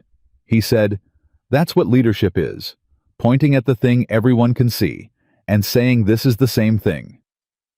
He went back to the sluice gate and didn't wait for her response, which was kind of him, because she didn't have one ready. Clara grew. She grew the way strong things grow in hard country, not smoothly, not predictably, but persistently, and with a fundamental density to her that suggested she would not be moved by ordinary forces. By the time she was 4, she was following her father on morning cattle checks and asking questions he didn't always have immediate answers, to which was an experience Brock was almost certain was cosmic retribution for 12 years of solitude and silence. "Why does that one walk different?" she asked one morning, pointing at a steer who had developed a slight favoring of the right front leg overnight. Hoof might be tender, Brock said. I'll look at it. Can I look at it? You're 4. I know, she said. Can I look? He let her look. She crouched down at the steer's leg with both small hands on the animal, and her face absolutely serious, and her eyes doing the same thing her mother's eyes did when they were working. Moving over information, sorting, categorizing, not performing intelligence, but simply using it. She said, "It's soft here," and put her finger on the exact location of the stone bruise he found when he examined it properly an hour later. He told Serafina this at supper, and Serafina looked at Clara across the table, and Clara was eating with both hands and completely ignoring the discussion, and Serafina said, "She'll be a better rancher than both of us combined." "She's 4, Brock said again. "Yes," Serafina said. "Imagine what she'll do with time." The thing nobody in Ridgeline had predicted. Not Walt, not Dora, not even Marta Hensley, who had revised her opinion of Serafina Maddox in the years following the hearing, with the methodical reluctance of a woman who finds being wrong personally offensive, but can't sustain the alternative, when the evidence keeps accumulating, was that Black Ridge would become something beyond a single successful ranch. They had all expected if the Maddoxes prevailed that the ranch would stabilize and perhaps prosper, and that would be the end of the story. A woman who came from Denver. A mountain man who found a capable wife. Good outcome, reasonable story next. What happened instead was the irrigation channel and the shared winter grazing agreements and the coordinated purchasing arrangement that Serafina negotiated with 3 suppliers in Denver that dropped feed costs for 7 valley ranches by 14%, and the informal arbitration that she ran between the Pearson family and a new settler named Bridger over a fence line dispute in the 3rd year that resolved in an afternoon without lawyers or court filings, and established a model that Ridgeline used 3 more times in the following decade. None of it was a plan. None of it was a strategy she'd conceived in advance. Each piece was simply her response to a specific problem using the same method her father had taught her. Get beside it, find its structure, address the structure. The fact that the sum of those responses built something larger than any individual response was not something she engineered. It was simply what happened when a clear-sighted person operated consistently in a community that was ready to be organized, whether it knew that yet or not. Brock watched all of it. He participated in all of it, the channel, the purchasing arrangement, the arbitrations. He was not a man who stayed at the edges of things his wife built. But he understood his role in most of it was not to lead. His role was to know the land and the cattle and the specific technical realities of this country better than anyone else in the valley, and to put that knowledge in Serafina's hand when she needed it, and to be the constant physical fact of Black Ridge's permanence while she moved and organized and built. He was the mountain. She was the water finding its way through it. He had decided somewhere in the 2nd or 3rd year that this was not a diminishment. It was a function, and it was the right one, and he performed it with the same 12 years of solitude thoroughness he brought to everything. Clara was 5 when she met Silas Crow. Not in person, in story. Ruth Aldrich's daughter, who was 8 and possessed of the particular cruelty that some 8-year-olds deploy without fully understanding it, told Clara on a visit that her parents had almost lost their ranch because a bad man had tried to take their water, and that the bad man's name was Crow, and that he'd burned their barn and poisoned their cattle. Most of this was garbled. It was the outbuilding, not the barn, and only the trough, not the cattle directly, but the essential truth of it was accurate. Clara came home and found Serafina at the table with the ranch accounts and stood in the doorway and said, "Did a man try to take our water?" Serafina looked up. She assessed the situation in about 2 seconds. "Yes," she said. "A long time ago, before you were born." "What happened to him?" "He lost," Serafina said. "He lost in a courtroom and he sold his operation and he left." She held Clara's gaze. "This is our water. It was always our water. The document said so." Clara thought about this with the focused seriousness she brought to stone bruises on livestock legs. "Did you fight him?" I argued with him, in a courtroom, with papers and evidence. Serafina set down her pen. That's how you fight things that matter, not with fists, with facts and preparation and people who will stand with you. Walt stood with you. Walt stood with us, and 11 other families. Clara processed this. I would have stood with you, she said, even if I was a baby. Serafina looked at her daughter for a long moment. The wonder that had been on her face the first night, that plain, unguarded wonder, came back in a smaller and more private version of itself, visible for just a moment, before she brought it back under the same control she brought everything under. I know you would have, she said. Come sit down. Tell me about the cattle check with your father. Clara came and sat down and talked about the cattle check. Serafina listened and took notes.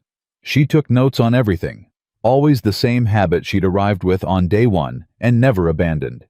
And outside, Brock was walking the east fence line, the way he walked it every evening. The fence that had been cut and repaired and held and cut and repaired again, and had now stood untouched for 4 years, and the mountain was doing what it did. The light going in, the particular way that light goes in high country.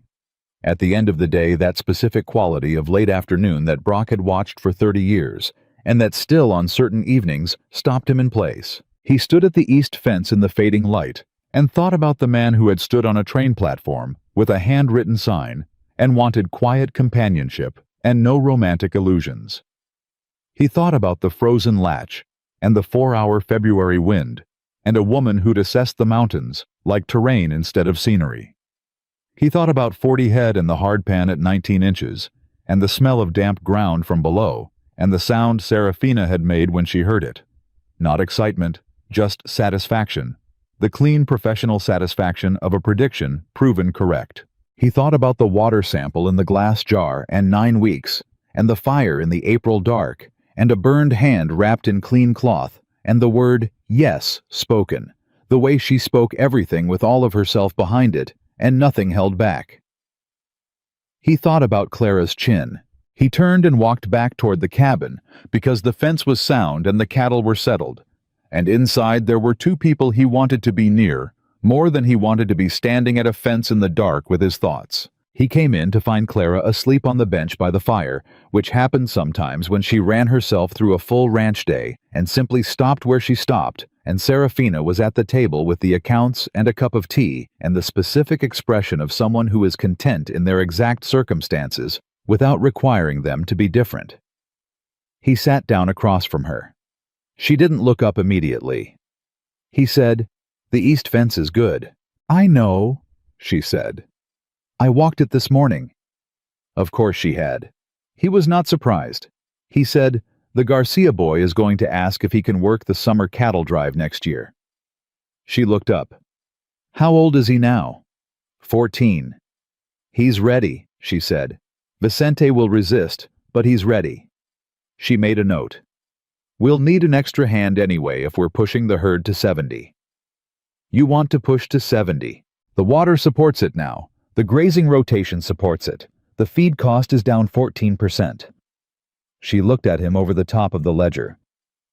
"The arithmetic says 70. "The arithmetic always wins," he said. She heard the reference. The corner of her mouth moved. "It does," she said. She looked at Clara sleeping on the bench. "She asked me about Crow today." He was quiet for a moment. "What did you tell her?" "The truth. That he tried. That he lost. That we had documents and facts and 11 families." She looked back at the ledger and then didn't write anything, which meant she was still in the conversation. "She said she would have stood with us." "She would have," Brock said.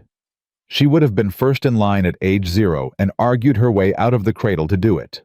Serafina set down her pen entirely, which was the real signal that she was somewhere else in her mind. She looked at Clara, and her expression was the thing it always was when she looked at their daughter, that wonder under control, that continuous quiet astonishment at the fact of her. "I think about the timing sometimes," she said. "What would have happened if I'd arrived a year later? If Crow had filed the amendment after the settlement window closed before we challenged it? We would have found another way," he said. You don't know that. I know you, he said. You would have found another way. She looked at him. The fire was low, and the cabin was warm, and Clara's breathing was the slow, deep, unself-conscious breathing of a child who has used every resource available to her, and is now completely at rest, and the sound of it filled the cabin, the way the best sounds fill spaces, not by displacing the quiet, but by giving it content. I was so certain when I stepped off that train, she said quietly. I'd been certain my whole life. It's how I was built. She was still looking at him. And then I got here, and there was the property, and the water dispute, and the fence cut, and the fire. And I thought for about 4 days, I thought, what if I've brought trouble to something that was whole before I arrived? He had not known this. He sat very still. I didn't say it because there was too much to do, she said, and because saying it would have made it real when making it real served no purpose. She paused. But I thought it. In the middle of the hardest 4 days. I thought maybe the mountain was right to want quiet. The mountain, Brock said, was an idiot. She did laugh then, the full laugh, the one that surprised her, the one he'd heard for the first time when Dora had talked about Walt's horse assessments, and that never failed to hit him in the same place every time it happened. Clara stirred on the bench and didn't wake. The mountain was waiting, Brock said. 12 years of waiting. It just didn't know what it was waiting for. She was quiet for a moment. Then she said with the directness she brought to everything, I love you, Brock Maddox. I loved you before I knew what to do with that information, and I love you now that I do. He said, I loved you when you told me you wouldn't spend much time in the kitchen, and then personally reorganized 4 years of ranch accounts before the end of week 1. That's a very specific moment, she said. It's when I knew, he said. I just didn't have the word for it yet. She picked up her pen and went back to the accounts, and he sat across from her and didn't move to do anything else, because being here was the thing, and the quiet between them was the right kind, the full kind, the kind with 12 years of waiting and 5 years of building, and one impossible clear-sighted woman in it who had arrived with a frozen latch and a trunk and 4 words, and had turned out to be every answer to every question the mountain had ever asked. Walt Fenner came by the following Saturday, as he came most Saturdays, with or without a practical pretext, and usually without. He arrived to find Clara sitting on the top rail of the east fence, with her boots swinging, and her father standing beside the fence, holding a coffee cup, watching the herd in the home pasture, with the particular satisfied attention of a man who has exactly what he was looking for.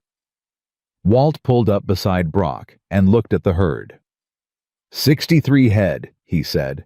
64, Brock said. New calf this morning. Walt counted, found the calf at the edge of the herd small and sure-footed, and already impatient with the pace of its mother. She's going to run, Walt said. She is, Brock agreed. Clara said from the fence rail, 64 is good. Mama says 70 by next year. Walt looked at Brock. Brock drank his coffee. Walt said, Does Mama say how?